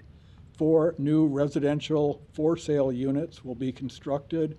The range basically kind of a twin home or duplex type of arrangement configuration. They all have 3 bedrooms and 3 baths, and they'll be the sales price will be partially subsidized by a forgivable loan from Spark. They'll be sold to income qualified home buyers that are at 60 to 120% of the area median income. The developer is one who you've seen before doing similar projects in North Omaha. Philip McLean, manager of the Mensch Group, LLC. The investment in the neighborhood is about $1.7 million for this project. TIF support requested is $226,299. Again, it's good to see the infill. It's an appropriate land use for the area, meets the required criteria of our TIF program, and we ask for your support. Okay. Thank you, Don. Any proponents? Thank you, Mr. Chair, board members. Bob Griffith, 11440 Weston Road, here on behalf of the applicant, Mensch Group LLC. With me as well is Phil McLean of Mensch Group, the developer for this project. Thanks again to Don for his work and help on this project. I think he really summed it up pretty well. We're here to answer any questions you might have. But another good infill project and affordable housing location for our city. Thank you. Thank you, Bob. Any other proponents? Seeing none, or any opponents that wish to speak? Seeing none, I'll close the public hearing. Eric? Yeah, obviously it's a great project. I think it's a great looking building. You know, providing affordable housing. The city had previously owned this land and sold it to the developer, so we're excited to get these units on board. So staff recommends approval. Great. Thank you, Eric. Any questions? If not, do I have a motion? Motion to approve. Second. Motion and a second. Kathy, please record the vote. Rosacker? Yes. Sotolongo? Yes. Moore? Yes. Rupert? Yes. Morris? Yes. Mr. Chair? Yes. Approved 6-0. Thank you. Good luck. All right, we now have one special use permit item. It's item 21, KC 820-188, KC 820-191. Applicant is Karen Buddhist Society of Omaha. The request is approval of a special use permit to allow religious assembly in the DR district and approval of a special use permit to allow development in the ED North Hills Environmental Resources Overlay District. The location is 9861 North 60th Street. May we hear from the applicant? Hi, Ben Drews, 10836 Old Mill Road with TD2 Engineering. On behalf of the applicant, he's also here as well. To answer any questions, I did want to briefly just discuss the, just the applicant portion. We're generally supportive of this. The one we would like to request the noise waivers be allowed in the windows that was discussed with the neighbors as well as while playing inside, and also the ability to potentially use the off-site parking with shuttles during their events throughout the year. We discussed it pretty extensively at the pre-planning meeting, so we don't need to go through all of that again. Okay. Thank you. Thank you, Ben. You say the applicant is here? Yes. Please come forward. Might have some questions for you. And we'll need your name and address for the... Good afternoon. My name is Indo Basat, and my name is 1 North 60th Street. My address is 152. I'm live in that property. I'm in charge of that organization. So I have like I stated before that I have right now have no update on this item. And if some questions I may answer the questions from you. Thank you. We've looked at this several times. Yes. Right? You're probably getting tired of coming down here. We love seeing you, but we're kind of getting tired of this project as well. But there's a lot to it, right? Yeah. And there've been a lot of objections to the neighbors and what have you to it as well. We're at a point now where we're ready to hopefully get this thing moving forward. Okay. We fully expect you to comply with all the conditions in this. Yes. Are you comfortable with all the conditions that have been outlined and discussed with you with regards to this project going forward? Because if not... Yes, yes. If like we will see all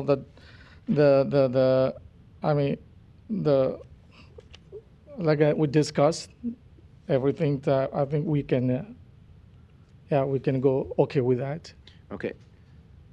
There's an operative word in there that you said, we think we can. Okay. We can't accept we think. We expect you to comply with all of the items. We can comply. Yeah. Okay. Yeah. All right. I wish you luck with it, obviously, but this is important to the neighborhood and that whole thing, right? Yes. So, yes. Sure. Yes. We appreciate your willingness to support all the conditions. Yes. In this. Okay. All right. you have questions? Okay. Are there any other proponents that wish to speak on this? Are there any opponents? Please come forward.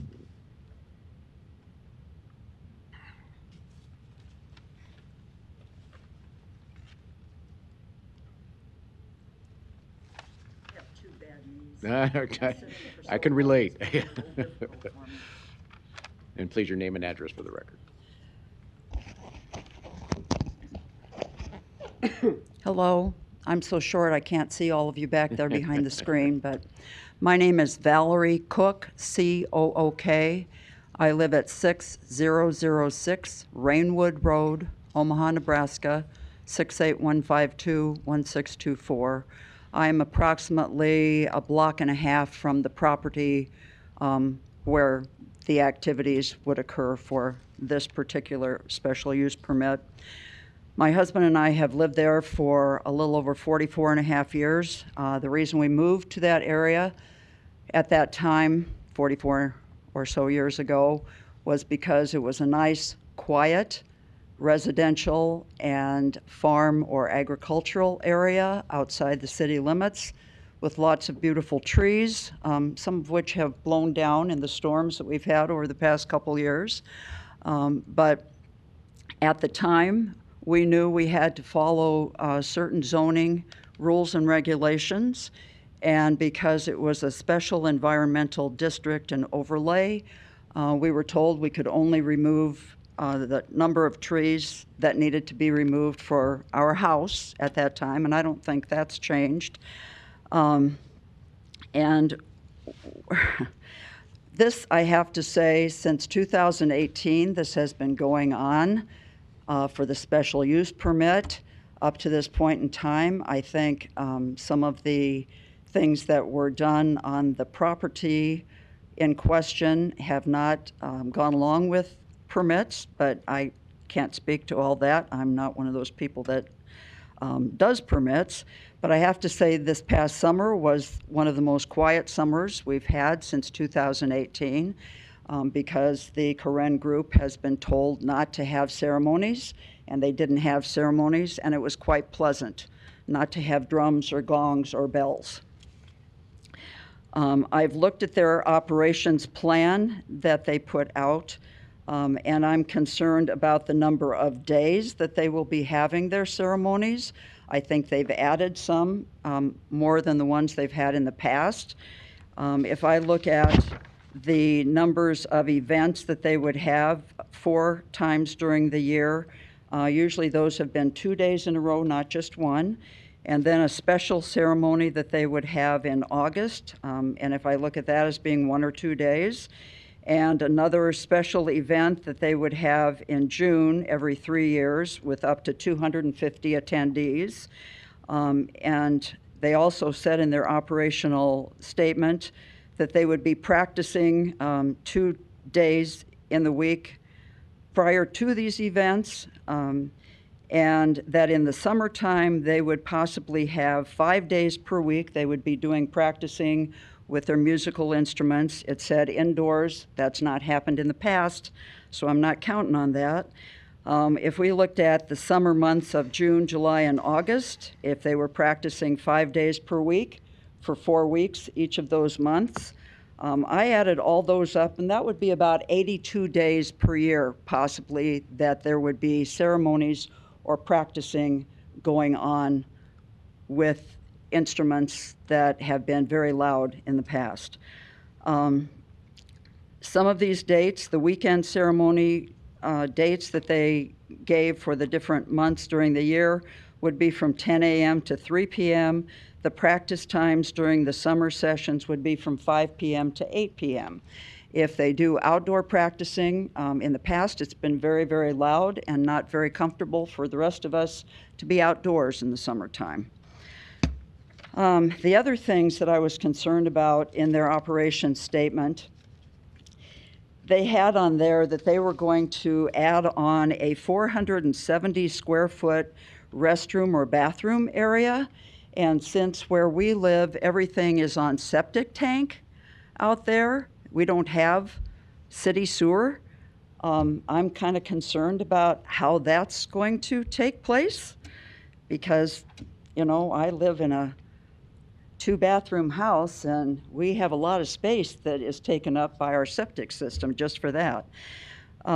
Anyway,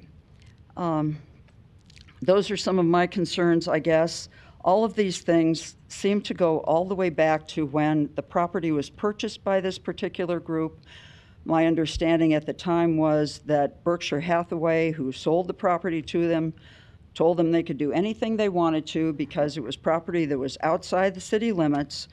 And, you know, we look at it as a residential area, not an area where all these activities would be taking place to upset the peace and quiet of the rest of us who live in the neighborhood.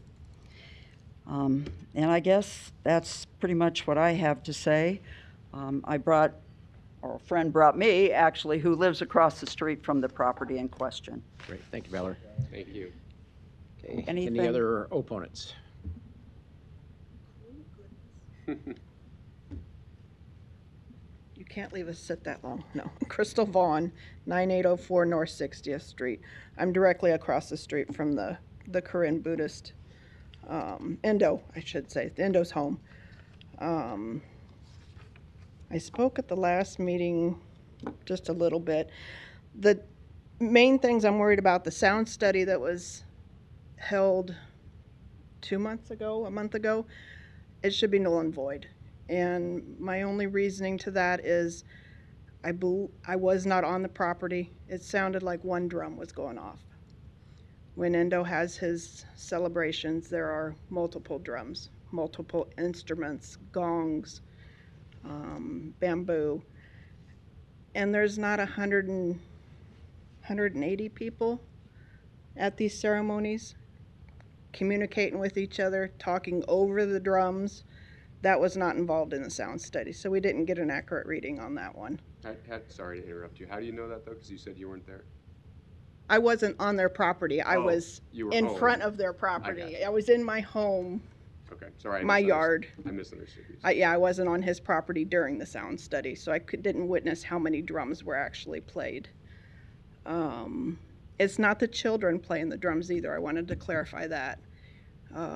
They may be playing at some point, but these are drums going very... It's not a child playing the drums. I'll just put it that way. It's not their capability, I don't believe, can do that. The allowed events per the city board meeting, Endo did inform us 2 weeks ago. He walked down, I was outside working, and asked if it was okay if he had a celebration.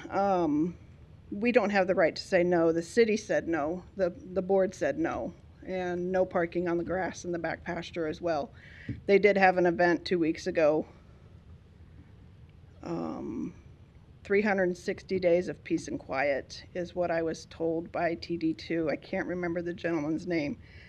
It's not 360 days a year that we have the peace and quiet of the neighborhood. It's like she added up well over 60 to 80 days that they do their event, not their events, their practices. Never in the last 7 years that they've lived there has it been 10 to 3. I hope it improves to that point. With their drumming inside, it was it is more enjoyable to be outside during their event 2 weeks ago with their drumming inside. It is more, I don't know the word to put it. So assuming that they can comply with the 10 to 3, are you okay with that? If the drumming is inside. If it's outside, that's the variance they're asking for the decibel difference from, I understand the interstate overpowers, or the interstate is already over and above what the decibel level. So it makes it hard for the noise study. But they're asking for variance up to 98 decibels from 10 to 3.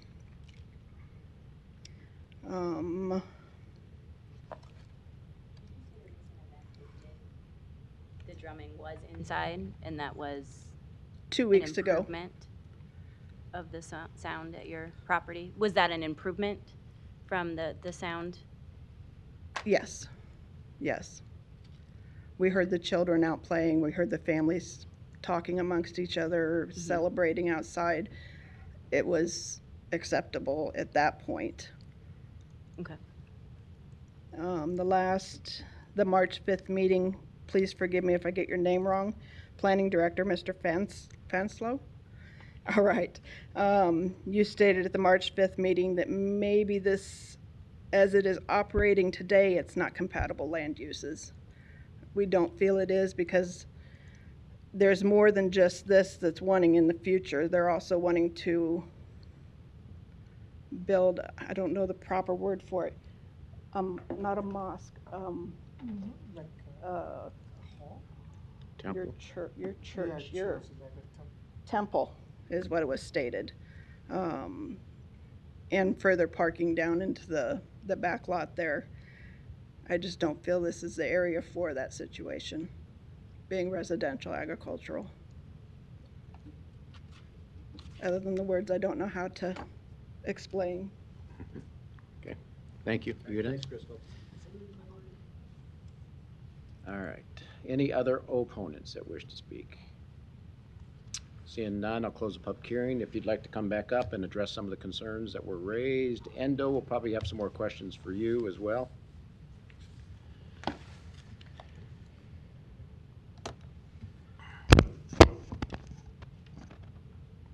Ben Drews, 10836 Old Mill Road. I guess any specific questions I can answer. I didn't do the noise study. We hired an outside, Endo hired a consultant that did that. I don't know the exact drumming, the methodology that was used there to do that. I do know they did the inside study. They did that on the building up above. Inside study of what? They did drumming both inside and outside the building. So noise levels within, inside? Yes, and that was done within this building here. Endo just told me that before the meeting. That was where that was done, and then the other drumming was done when they did it out here, but I don't know. Maybe Endo can give better explanation on that portion of it. What was involved there? Yeah. So Endo, yeah, that's a big question. My name is Endo. Let me kind of finish here. Is that sound study? Okay, so tell us when it was done, who you hired. Did the city look at the sound study, by the way? Yes. Okay, it's part of the. So, I'm sorry. We received it. You received it. Okay. Looked at it. We weren't a part of it. Right. So, what time of day did you do it? How did you do? What was the parameters that you gave the company that did the study? And Sorry, I forgot the date. I think in June or something like that. We give them a group of probably the drum that we play in the group, one group, and with the 3 drums, and one we call and like that, and which is a puzzle we normally play that one. Yeah. One group of our band, let's say a band with the young people that time, and when that sound people coming, I don't know the company because they have the connection with that. And they come to my property, and so we try to do it inside and outside both the drum, and they told us playing as a lot as possible, and we playing. But they didn't do the study based on an event that you typically would have, the number of drums that are being played during an event, right? It was just here's a sample of what we do, and not all the drum will be there, but most of the time, the frequently the drum we are using on that property would be that big drum, but the other drum sometimes is there, but sometimes it's not there. That is the outside mostly playing.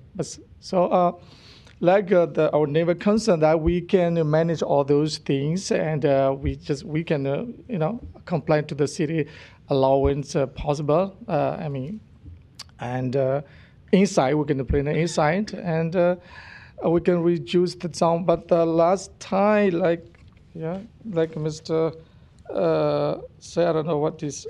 I forgot. She said that the last time, like hear the sound, like 2 weeks ago, he said that some people gathered to me and we don't play another place the sound. Me, she heard some people talking. Me, some people open the, inside. We open some small sound, lovely sound that she may heard that we not play any the sound that we say the drum. We not play any drum like that. And then we want to know how this is without play anything. How could it, people talking, how much it will be heard from the outside. And also, But it's a different sound than you would typically, I would think, would experience in one of your events. yeah, Right? the different sound, yeah. Yeah, okay. So I don't know if it was a rumor that you heard, but she talked about the possibility of a future possibility of a temple being built on site. Actually not temple. Yeah, possibility like if we allow that we will make the like a big a hall in there, and we will put everything inside the hall without outside to it, and with the soundproof everything possible, which is with the engineering and everything. So no sound and no need to play outside. The reason why we play outside sometimes because when dance is coming, so it's because right now our beat is a little, when in the Korean traditions, when we dance, the group is 35 people. The full group of the dance is 35 people. At that time, if we with the space right now we have that building may not accommodate that one. That's why we use outside. But if we can build it downstairs, if we can build the one which can be accommodated, that group, so we can play inside everything. That I'm talking to all the members that what about if we do that? They are okay. Everybody is okay. That one. That we also concerned about their understand their concern about the sound, and we will make sure that sound will be not go outside if we gather one that.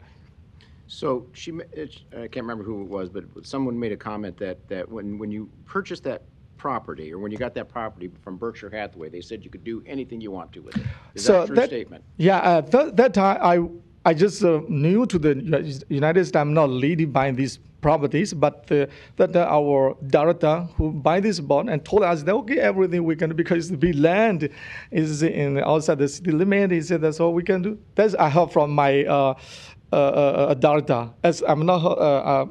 I never met the person who owned this property previously. Well, that's the reason that. Well, that's kind of my concern, quite honestly. Yeah.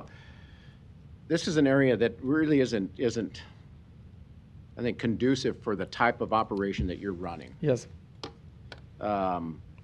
With all of the events that you have. Yeah. It's a quiet neighborhood that's been in existence for a long time. I don't know what your expectations were when you bought it, but I don't think that. And I'm curious if this is something you looked at, or was just said, okay, I'm going to get this piece of property, or did you look somewhere else for a property that might be more conducive for what you're trying to do?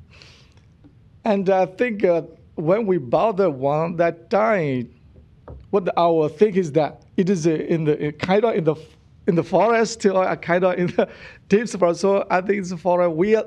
To be honest, we live in the forest. So we came from the forest area. So in the forest areas, you can do. So that is, I think, my people that they have those kind of thinking that, and also the land 6 acres is kind of for us a kind of big land, and that is the reason that, and that time they were told, okay, that's the property, you can use your property, United States.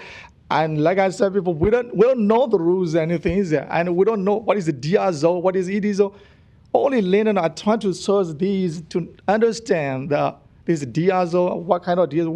We even never heard about the zoning because it's not, to be honest, this is to be honest. And that's kind of to my point then. So you brought the property kind of just thinking, okay, this would be great. We think we can do, whatever we need to do with it, but you probably didn't.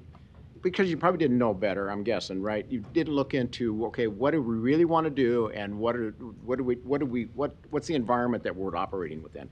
I'm looking at the map here, and you say the forest. Yeah, there's a lot of trees. There's a lot of houses too. Yes. In there, right? Which isn't usually conducive for that type of the events that you have, particularly. What you're doing as a religious assembly is great, but what the events that you're having is not really conducive for that. So I got a little problem with it. Okay. a little problem with it. And one of the conditions here, you said you can comply with, is you got to hold these events, the drumming, inside between 10 and 3. Yeah. No waivers from that. Can you do that? 10 to 3 10 to 3. inside. Inside. We can do so. You can. We can. Well, we're not specifying 10 to 3. If it's inside and it complies, Well, they're what- asking for a waiver outside from 10 to 3. You have a condition in your Yeah, recommendation, but it's don't you? if the sound is compliant indoors, they can Oh, your play sound, it your sound anytime. compliant. Yeah, Yeah. so there's the request and then there's the recommendation. So I guess I just want to make sure you're Okay. asking the right thing. Well, yeah, it or- says requiring all drumming instruments to be played indoors at all times, including practice, but that's related to the sound environment. Yeah, that they're I operating mean, that's meeting the decibels. What we're recommending, the additional items put into soundproof. Got it. But there's no 10 to 3 requirement if that's done.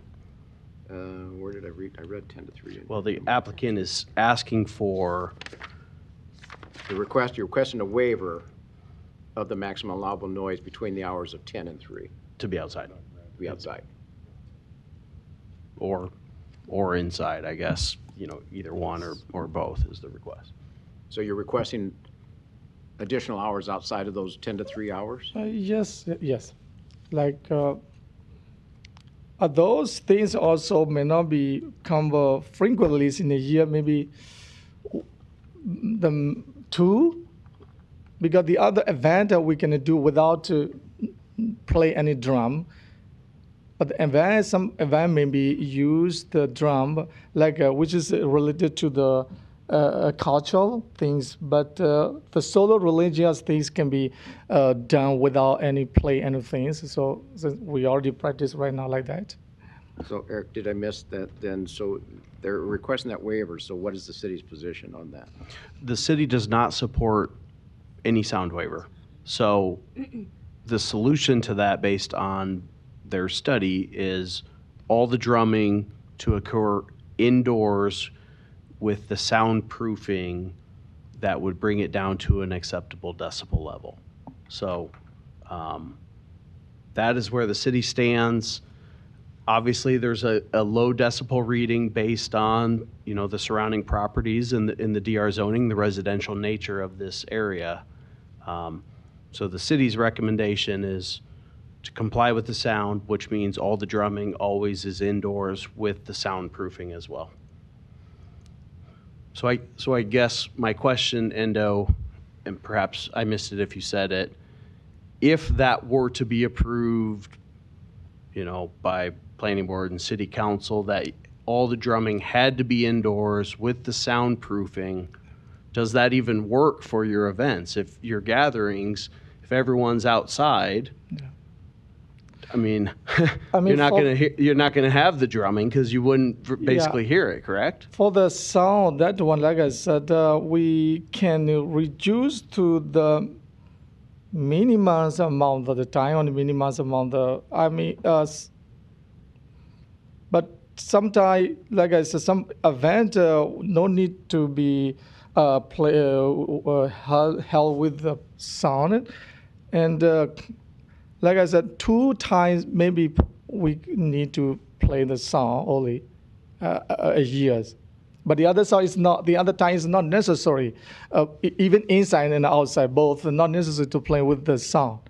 But right now, like we don't know anything. Okay, every time we say we do the sound and open the the box or something like that. But if the city tell us like that, we will have to comply with the cities. Then we will reduce. We will manage the sound. We will manage the instrument that's coming to there. If that the cities rules come is there, we will have to comply with that. We manage that, and we also value the concerns of our neighbors as well. We understand that they want peace. We also want peace. But the only thing that is, sometimes people, they want to celebrate, the event.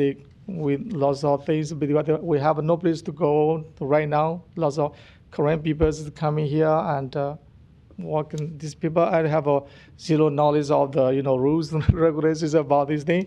They think it's free, so we can do. I'm the leader in all everything. I have to be responsible for me. I have to take care of everything here. Thank you.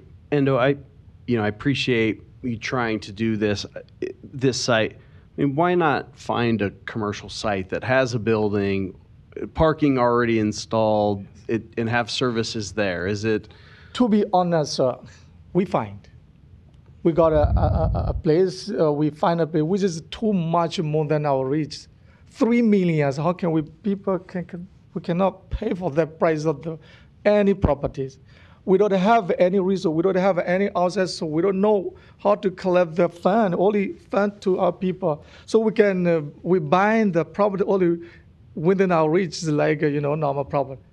We find a property which is near the 72nd, which is near there is a target. There is a property with 3 million.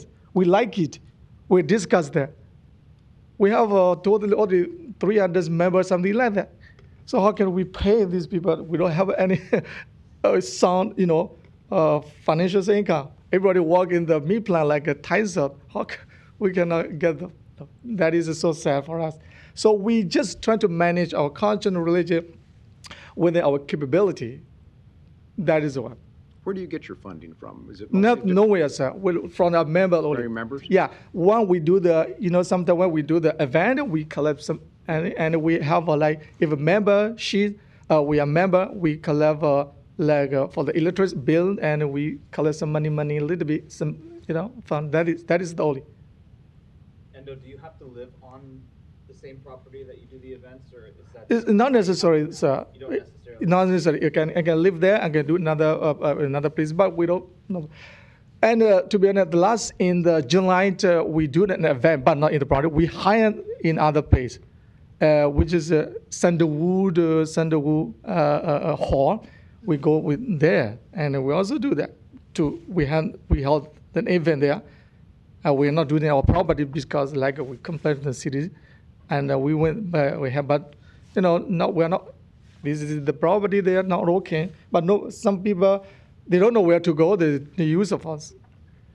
My people sometimes they don't know how to use the GPS. That is the honesty that I tell you.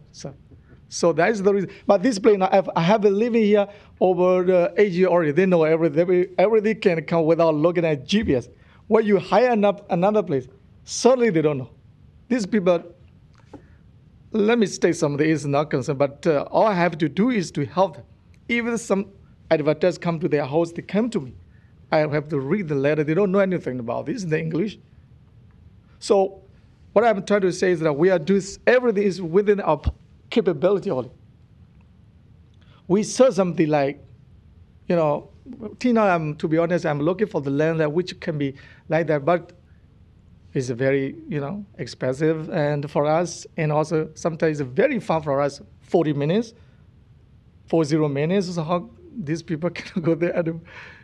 That is so sad for us. That's why we are trying to make this plan, and we want, the neighbors also understand us, and we will,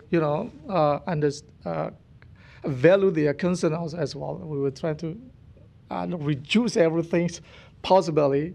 And if we are allowed, like I said, to build a big, like a hall there, we will put everything inside there. Nobody need to hurt anything outside. The only problem is that we do everything within only our capability. We cannot pay more than $1 million, $2 million. I found a place.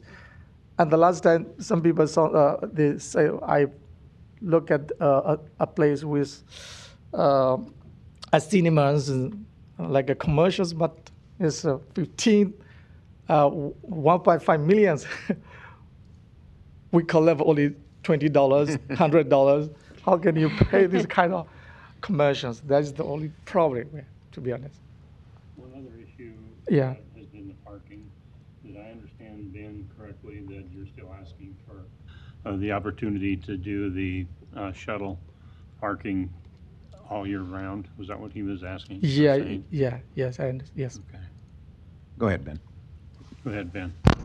Just to clarify, that would be just for those events the 5 days a year. That wouldn't be every day of the week when they have, if people come in, it would just be for those events to be able to use the Just shuttles for 5 that. events. Yes, and then they have because they'll have, I believe it's 45 parking stalls is the latest number, that for most of those smaller gatherings where people come, there's plenty of parking on site for that. And part of the reason for wanting to use that is one of the big concerns when we met with the neighbors was the traffic on site during those events. So if we could reduce any of the traffic there, I think that would be helpful, so. And when for the summer that the kids come to play, like we are practicing that is also not. It will not be every year. Sometimes it's not 5 days a week. It's only in the summertime when we have that the kids have a time. When the school is open, we don't have a time. These kids doesn't have a time to come to. But only on Saturday, Sunday they will come practice the evening time. But that one also we can manage that. We move the time in the daytime, like come 3, we end in the 5 to 6 something p.m. That is, we can do that all the time adjustment. Okay. Yes. Any other questions for Endo? Anybody have? Or Ben? Okay, thank you, Endo. Yes. All right. See, we've heard from the proponents, opponents. Close the public hearing. Eric? Yeah, so obviously I had already stated where the city stands regarding the noise and mitigation, so that the drumming and those activities are always within indoors, along with the soundproofing. That would bring it to an acceptable level, so that is code compliant. There is a waiver of street yard landscaping that we are supportive of based on the terrain and some of the challenges with that. So that would be a waiver from the Zoning Board of Appeals that we do request, or that we do support. But that is the only waiver. Obviously, we've had a lot of discussion. If you have questions of what's being requested, there's the sound waiver they're requesting to be outdoors for the 5 events, limiting to those 10 to 3 hours, but then also requesting a full-time waiver of the sound indoor without the soundproofing, because it gets up to about 68 decibels is what the noise study portrayed. And then Dave and Ben there had a brief discussion about the shuttle parking. We believe that the shuttle parking should only be utilized on the larger event that's held once every approximately 3 years. If you're not able to have your services and don't have enough parking on site, provide more parking. So that's where the city stands. Obviously, we don't want cars parked on 60th Street or blocking the driveway. Obviously, that would be an unsafe situation, but that's where the city stands. So, obviously, we do have a recommendation of support. I don't know, based on what the city is recommending with the drums needing to be indoors, if that's acceptable or not. But yeah, obviously, it's stretching the limits of probably what should be held in this area and the surrounding residential properties. So I don't know if the board has questions or further discussion. I can read the city's recommendation report and we can continue to discuss. Yeah. So the one big event for the shuttle parking, but we don't want parking on 60th Street. We don't want parking, so we're going to have people walking. Is that sidewalks down there? I didn't think there was. No, there's no sidewalks. People aren't going to. And I we mean, don't want people and walking. for the on. 5 events that they're talking about, to reduce traffic, to reduce safety, would we be able to add that in? I mean, I'm asking because I feel a little bit more in favor of doing something with the shuttles, but and I get both sides of it, but I think we're going to still have a kind of a parking mess down there, and to say that they just need to build more parking, that's something in the future possibly, but I don't know that that's something that's going to get taken care of right now for 2026. Is your question what would need to be added or modified to allow the shuttle Yeah, for all like 5 services throughout the year, or for immediate? for 5 services throughout the year. I believe you would only need to strike the second bullet point in recommended condition number 5.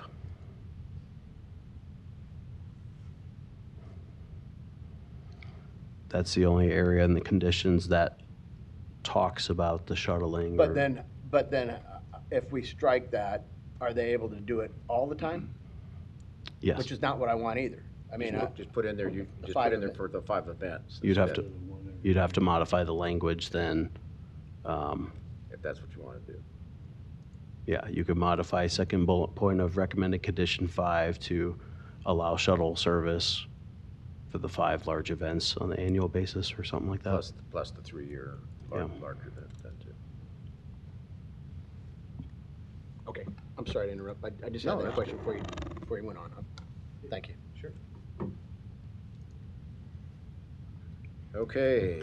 Well, let me read the city's recommendation, Yeah, just okay. officially, and you could ask more questions. So staff recommends approval of the special use permit to allow religious assembly in the DR district and approval of the special use permit in the North Hills overlay, subject to the 12 conditions in the recommendation report. I'd like to chime in real quick. So Dave Fanslow, City Planning.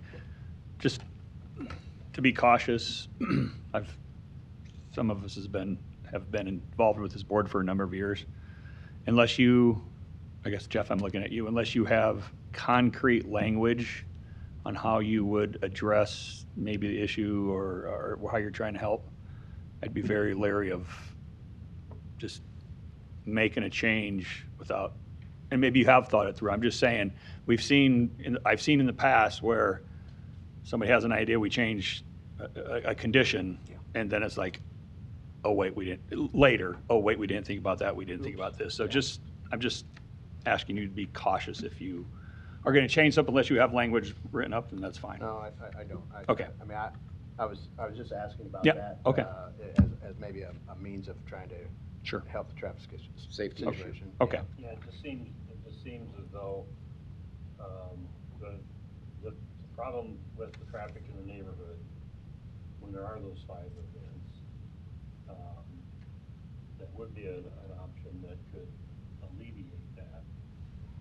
Otherwise, we're saying, no, you can't do that except for once every 3 years, then we're gonna have issues for those 5 events. That's kind of what I was thinking. There's not enough parking on site. Right. So it's a program issue for them. Right. Okay. You had your recommendation, right? Okay. Any other questions? Anything you want to talk about?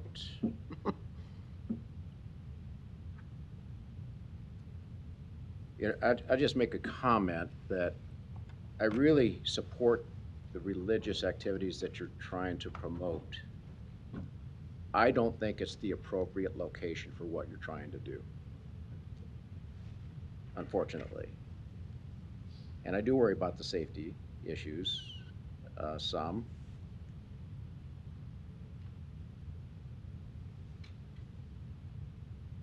And I don't want to obstruct what you're trying to do within your religious ceremonies, but I just don't think it's the appropriate location again. But that's just me. There's a lot of conditions in here. There's going to be a lot of monitoring. I don't want the city to have to come out and monitor the activities, you know, because there's a lot of conditions in here that need to be met. And if we get noise complaints or complaints, what's going to happen then?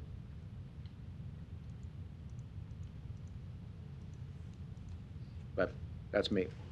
So with that, if there's a motion, I'd entertain a motion.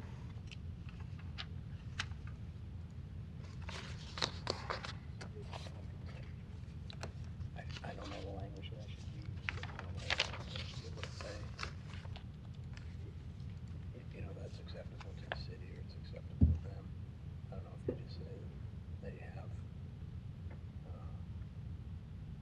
You're trying to suggest the language? I don't know the language, Mike. Yeah. That's the problem. You know, I want to make it right. I want to make it tight. The only thing I might suggest, Jeff, is that second bullet point. Note that the off-site parking will only be utilized for the 5, I know, ceremonial events plus the special Buddhist ordination ceremony occurring once every 3 years.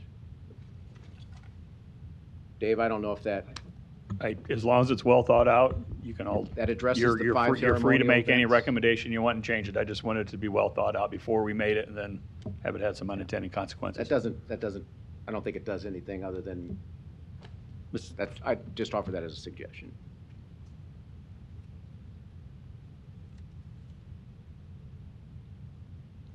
What issue? Point 2. I was putting it here. Because the other number 2, it says applicant must cease operation. Why do they keep saying number 2? Are they The saying second bullet. Oh, on If you 5. allow off-site That's parking 5. in these other Okay. 5 events, I should kept we looking at it. What? specialize, kind of drill down on what those events are? Maybe they are the same exact event with a certain name. So they, I guess my thought now is, if we give them like 5 events a year to do off-site parking, well, what's to say one of those is like Well, a let's lot larger than. let's ask Ando. Ando, what do you call those those 5 ceremonial events that you have? Please come forward. What do you call those 5 ceremonial events that you have? We call, the one is we call sticky rice ceremonies. Sticky rice. Yeah, Wazo Road ceremony, and New Year ceremony, Korean New Year ceremonies, and Katina Road ceremonies, and another Burmese we call Thinja, water festival ceremony, something like that. How large are these 5 events? How large? How many people? Yeah, to be honest, in the winter and the fall, those ceremony are less people. But in the most people will come like Wazo Road ceremony, and that one many people could come. And How many people approximately? approximately like 150 to more than like that. That's quite a few. Yes. So, yeah, that's kind of what I'm trying to get an understanding of, like, what are these 5 events actually look like? Yes, it could alleviate some parking needs, but it also could create kind of a situation if they're shuttling a bunch of people. I just want to understand the numbers so we can make a recommendation or not. Well, I mean, the operating statement says, for anticipated annual events typically held on the second Sunday of April, June, July, and November. And then the next paragraph, in addition to these events, there may be a 5th event in August known as the Karen Traditional Wrist Tying Ceremony. Each of the 4 annual events is expected to draw between 80 and 100 attendees with a maximum attendance of 150. Then it talks about the event once every 3 years, potentially a larger crowd up to 250 attendees. So I don't think you need to identify it. I think the operating statement is already talking about these 5 events with then, the occasional once every 3 years. So I think that's sufficient as long as it's called out and understood. I think that's sufficient. Can I propose some language? But so you could probably refer to the operating statement, right? The events as outlined within the operating statement provided. Go ahead, Dan. What I would propose is we say, note that the off-site parking will only be utilized for the 5 annual ceremonies each year, and for the operating statement and for the for the special Buddhist ordination ceremony occurring every 3 years, and then a temporary use permit will also be obtained for this permit. And I should probably put in there per the operating statement. Yeah. So the idea is we can do this. They're going to just look at both. Yeah. People that are not accepting the street. No, you're not supposed to. They have to open some more. They have walking. Yeah. This is a shuttle that they park either in the neighborhood. Then that's the bigger issue. That's kind of what I was thinking. Yeah, we just had a sidebar here, but I totally agree with what the recommendation is, and I would support that. But it's not really addressing the underlying noise issue either. No, and I think we're just coming from, it's a safety issue. Yeah, I know. It's safer to shuttle than have people walking along the side of the road. So it wasn't addressing the noise at all. But the recommendations, if we approve, that are in the report, aren't allowing the drumming to occur outside of a building, Correct, it's staying inside. which also asks for the building to be Yeah, provided noise blocking materials. yeah. Again, it's my gut feeling, just Yeah, just knowing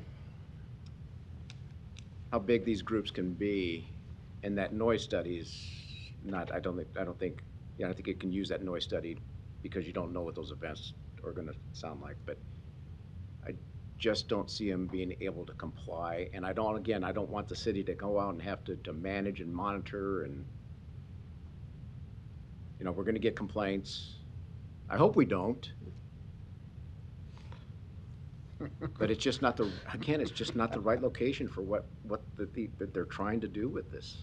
Unless Well, they we- modify the existing site in a way that could, essentially building on the You could site. We put kinda a gotta- nice we gotta building. deal with what we got right now, though. You got the real estate to do it. Yeah, but this is right now. But you gotta contain that noise. Well, it's staying inside.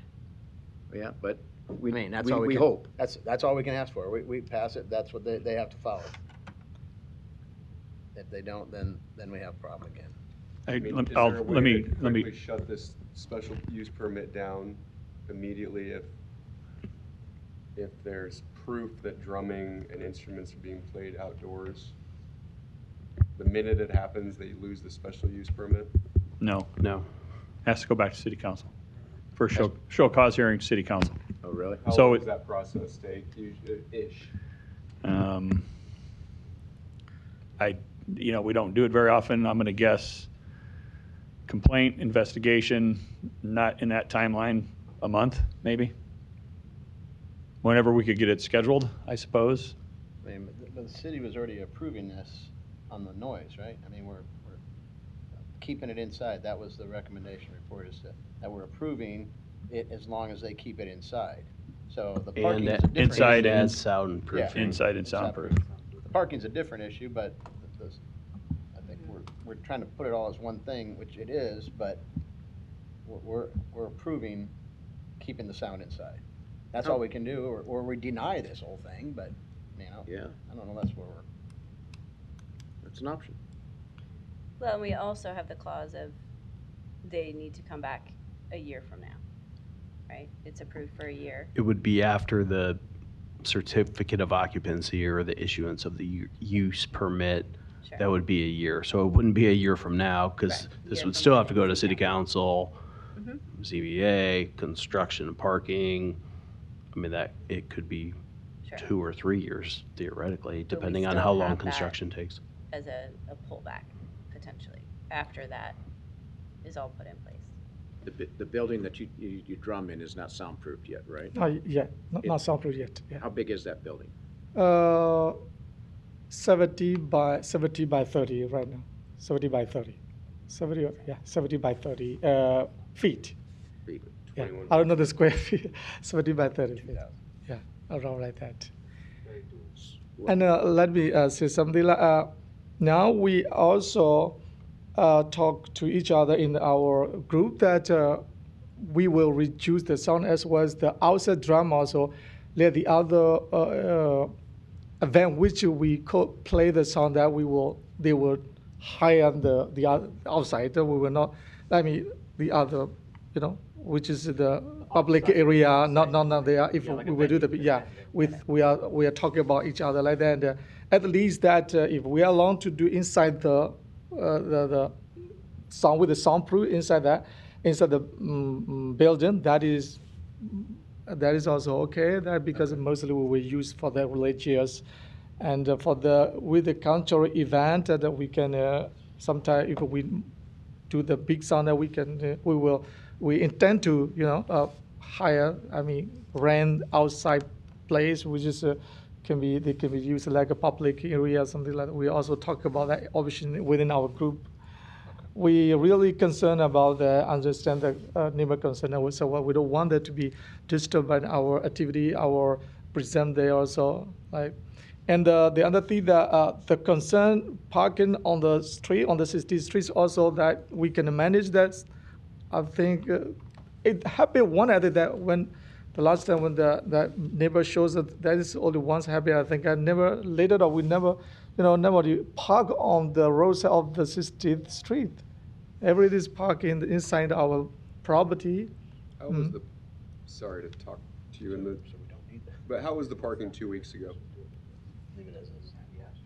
Yeah. It was on the property? Yeah, on the property. We will not park on the street, the 60th street that we can try to comply everything that. So let me ask you this, with your ceremonies, do you have to, do you require, are your ceremonies, do they require to have, I mean, religious artifacts and certain things contained within the building? Or is it just I shouldn't want to say just, is it a program, just a program? Just a program, just. Okay, yeah, so if it's a program, is there a possibility for those events, this doesn't get necessarily to the practice sound, but could you lease a facility for those 5 events plus your annual event? Could you lease it, not buy, but lease a facility to hold those ceremonies in? For the lease, every ceremony is not possible for us as well. And like I said, another thing that the other ceremony as a religious ceremony, some ceremony we cannot do outside of the place where the monk stayed. But like a cultural event, we can do outside of the property. But the other ceremony, which is need to be done within the monk where the monk stay, that is the. Okay, that's what I need to know. So Indo, you said that you could accommodate the parking without having the shuttle service for all the events on ground? You Yes. Okay, so it wouldn't be parking on 60th Street? No. So I don't know if we need to change it then. No. Because I thought that was more than, I No. thought that was more than one event. I thought that was Yeah. all big events Since that they're I having. think even the last the neighbor showed us that, which is that one. I don't know when he happened. It could be happening in 2018 or 19, something like that. Since that, I never learned. Before you knew the rules. Yeah, I never learned that my people park on the roads and same that. Okay. Till now. And also we keep like a security in front of our building and let the people come inside and never park there. Okay. Yeah. So I think he's good with the parking, he's good with Mhm. the sound as is. I think we keep him in compliance. Obviously, we're gonna have to reassess this in 12 months anyway, so. City recommendation. I would say keep it as is, and I think Jeff's good with it, I'm good with it. Can I ask, I've heard a few, one thing, Endo, are you clear that you cannot park on the grass? Yes. Okay. Yes. Because I heard it happened. I just heard it happened. So, but you're clear as of today that you can not have cars parking on unpaved surfaces? Cannot. Unpaved. You can't pull Yeah, cars yeah, I understand. into your Yes. site Yeah, and park them yeah. on grass? Yeah. Okay. Yeah. You don't have paved parking on site yet, do you? It's small. Small. Yeah. So you're gonna have to do that fairly quickly. Yeah, but since the city, we're trying to doing everything which is compliant to the city code, and I don't know, because the engineers do that. I don't understand anything like that. So they will, whatever necessary need to be done, we will do. I think we're on the same page. Yeah. Maybe. All right. I'm gonna Make a motion. present a motion. Motion to approve the special use permit to allow religious assembly in the DR district and approval of a special use permit to allow development in the ED Northern Hills Environmental Resources Overlay District, subject to the following 12 conditions in the report. Second. Okay, we have a motion and a second. Kathy, please record the vote. Sotolongo? Yes. Moore? Yes. Rupert? Yes. Morris? Yes. Rosacker? Yes. Mr. Chair? No, Approved, 5-1. thank you. All right, thank you, good luck. Thank you. Thank you, Crystal and Valerie. All right, we have one last item here. Sorry to keep you here. Find my- Circle back a couple times on that one. It's a little Okay, bit- good discussion. All right, next item is item 30, case C7-16227. Applicant is College of St. Mary. The request is approval of a major amendment to the conditional use permit to allow college and university facilities in the DR district. Portions of the property are located within the ACI 2 overlay district and the FF flood fringe overlay district. Location is 7000 Mercy Road. May we hear from the applicant? Have you been here all day? All day, sir. Thanks for hanging out with us. Thanks for letting us be here. Yeah. It's always interesting. Please, your name and address, please. I'm Chris Serwick. I'm the Director for Operations and Planning at the College of St. Mary. Okay. Appreciate, on behalf of the President Smith and our Chief Operating Officer Nate Newfind, appreciate the consideration and the time. Okay, thank you, guys. Gabby Ryan with Signworks, 4713 F Street, Omaha 68117. Okay, thank you, Gabby. Okay, so am I presenting or are you doing this? You. Me? We'll Okay. we'll hear from you, and then we might have some questions. Well, so we're doing a big sign project for the campus. We're updating some very old and dilapidated signs. Chris came to Signworks to come up with a design that modernized the look for the school and also try to help people, not that it's a big campus, we know that, but there are still quite a few buildings, and we wanted to address traffic and, admissions, because the admissions building's kind of tucked away. So we put a plan together for almost 15 signs in total. Some are visible from Mercy and 72nd, and those are the ones we're here to talk about. Some are not visible from the streets, and I got that cleared with the planning or the permit department on which ones had to come to permitting and planning and zoning. So we're only here to talk about the ones, sorry, I can't see what I'm doing here, without stars. So A, C, N, M, and B. I think the only one that has a sticking point is B, because the code says the signs need to be 6 feet tall only. And my sign that I designed is 6 feet 8, but it's gorgeous. Is it still gorgeous if it's 6 feet? Well, it's not. Because if I have to be 6 feet, I have to get rid of 6 inches, 8 inches. And then the logo's not there properly. Now, what I do want to show you is that today, because there's a big fancy board meeting tomorrow, we did get one installed. Zoom in for effect. That's 68 inches? This one is 6 foot 8, yes. Okay. Because it's not visible, so I don't have to have a sign permit for it. Oh. So there's our sign rules are crazy. Right? Debbie, we're still working on those. He knows. We hired and you're asking for approval? Outside help. No, Dave and I go way back. We've grown up in this business together here. Okay, so this is how beautiful the sign is. Isn't it beautiful? Yes. Thank you. Lovely sign. Thank you. Anyway, so we're here just to ask for a waiver for the 6 foot 8, right? And can you show us where that's located one more time? Yes, and so this is kind of an interesting one. I personally do not think it's that visible to Mercy Road, because it is, and I'll come back, I didn't really give you my right presentation. I'm out of my mind, so tired from being here, but whatever. So here's Mercy. This is the Spellman Development Center. So we come in here, it's a beautiful street that comes down here to this roundabout. The sign that we're talking about is barely visible to Mercy Street, but it is our most important sign, and that's probably where I should have started and been more professional, sorry. But it is our most important sign for the campus because it's the main sign coming off of Mercy Street. And so it's designed to be the 6 foot 8, yes, because of a design preference, but also because we do need to get all of this information on there. So Mercy Hall is where our admissions and visitor parking is, our ward conference center, which is an outside conference center. People come quite a bit They to rent that. those Rent spaces. space. Walsh Hall has the art gallery and the chapel. There's a commons, there's, what happens at the hall? Hill Malcuso Hall, what happens That's there? our auditorium. Auditorium. Also rentals and Yep. various sections. And then the dorms, Stevens, Logier, and then of course the great new Lead field house and the fitness center and then soccer and softball complexes. Are these So backlit signs? they are not. They are non-illuminated. They are, no, they do not light.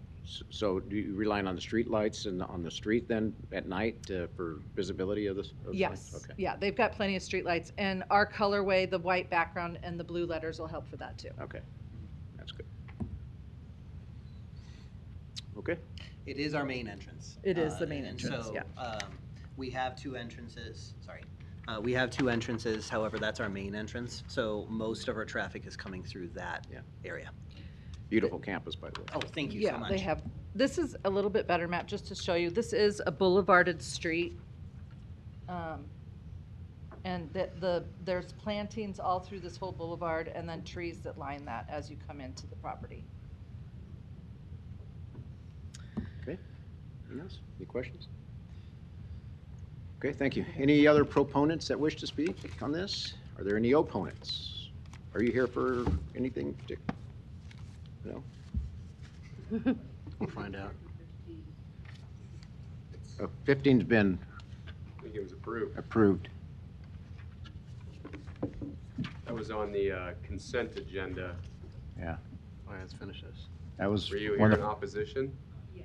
Oh, I'm sorry. Yeah, we've already approved that. Were you here at the beginning of the meeting? No. Okay. Yeah, no, that was on sorry. consent for approval, and it went through the consent on the, yeah. It'll go to city council, so you have that. Yeah. Finish this case first. Yeah, let's What's that? finish this case. Yeah. Okay. Are you an opponent to this or a proponent? Okay, I'll get back to you on that. We've heard any other proponents on this case? Any opponents? Seeing none, I'll close the public hearing. And Eric, please. All right, based on the location of sign B, city staff is acceptable to deleting condition number 2 and supporting the height of this sign. So staff recommends approval of the major amendment to the conditional use permit to college and university facilities in the DR district, subject to deletion of condition number 2 and approval of the other 4 conditions. Thank you. All right. Any other questions? Is there a motion? A motion to approve the major amendment to the conditional use permit to allow college and university facilities in the DR, subject to the 5 conditions in the recommendation report, except remove number 2. Delete number 2. Yep. Okay. You second? Okay. Okay. We have a motion and a second. Please record the vote. Moore? Yes. Rupert? Morris? Yes. Rosacker? Yes. Sotolongo? Yes. Mr. Chair? Yes. Approved 6-0. Good. They are Thank nice you. looking signs. Thank you very much. Thank you. Thank you so much. Thanks, Dave. Best Okay. signs I've ever seen. So, ma'am, your case has been heard, but you can go to city council when it gets on the city council agenda. Okay? Ma'am, are you here for, She's a reporter. oh, you're just hanging out? Taking notes, I see. All right.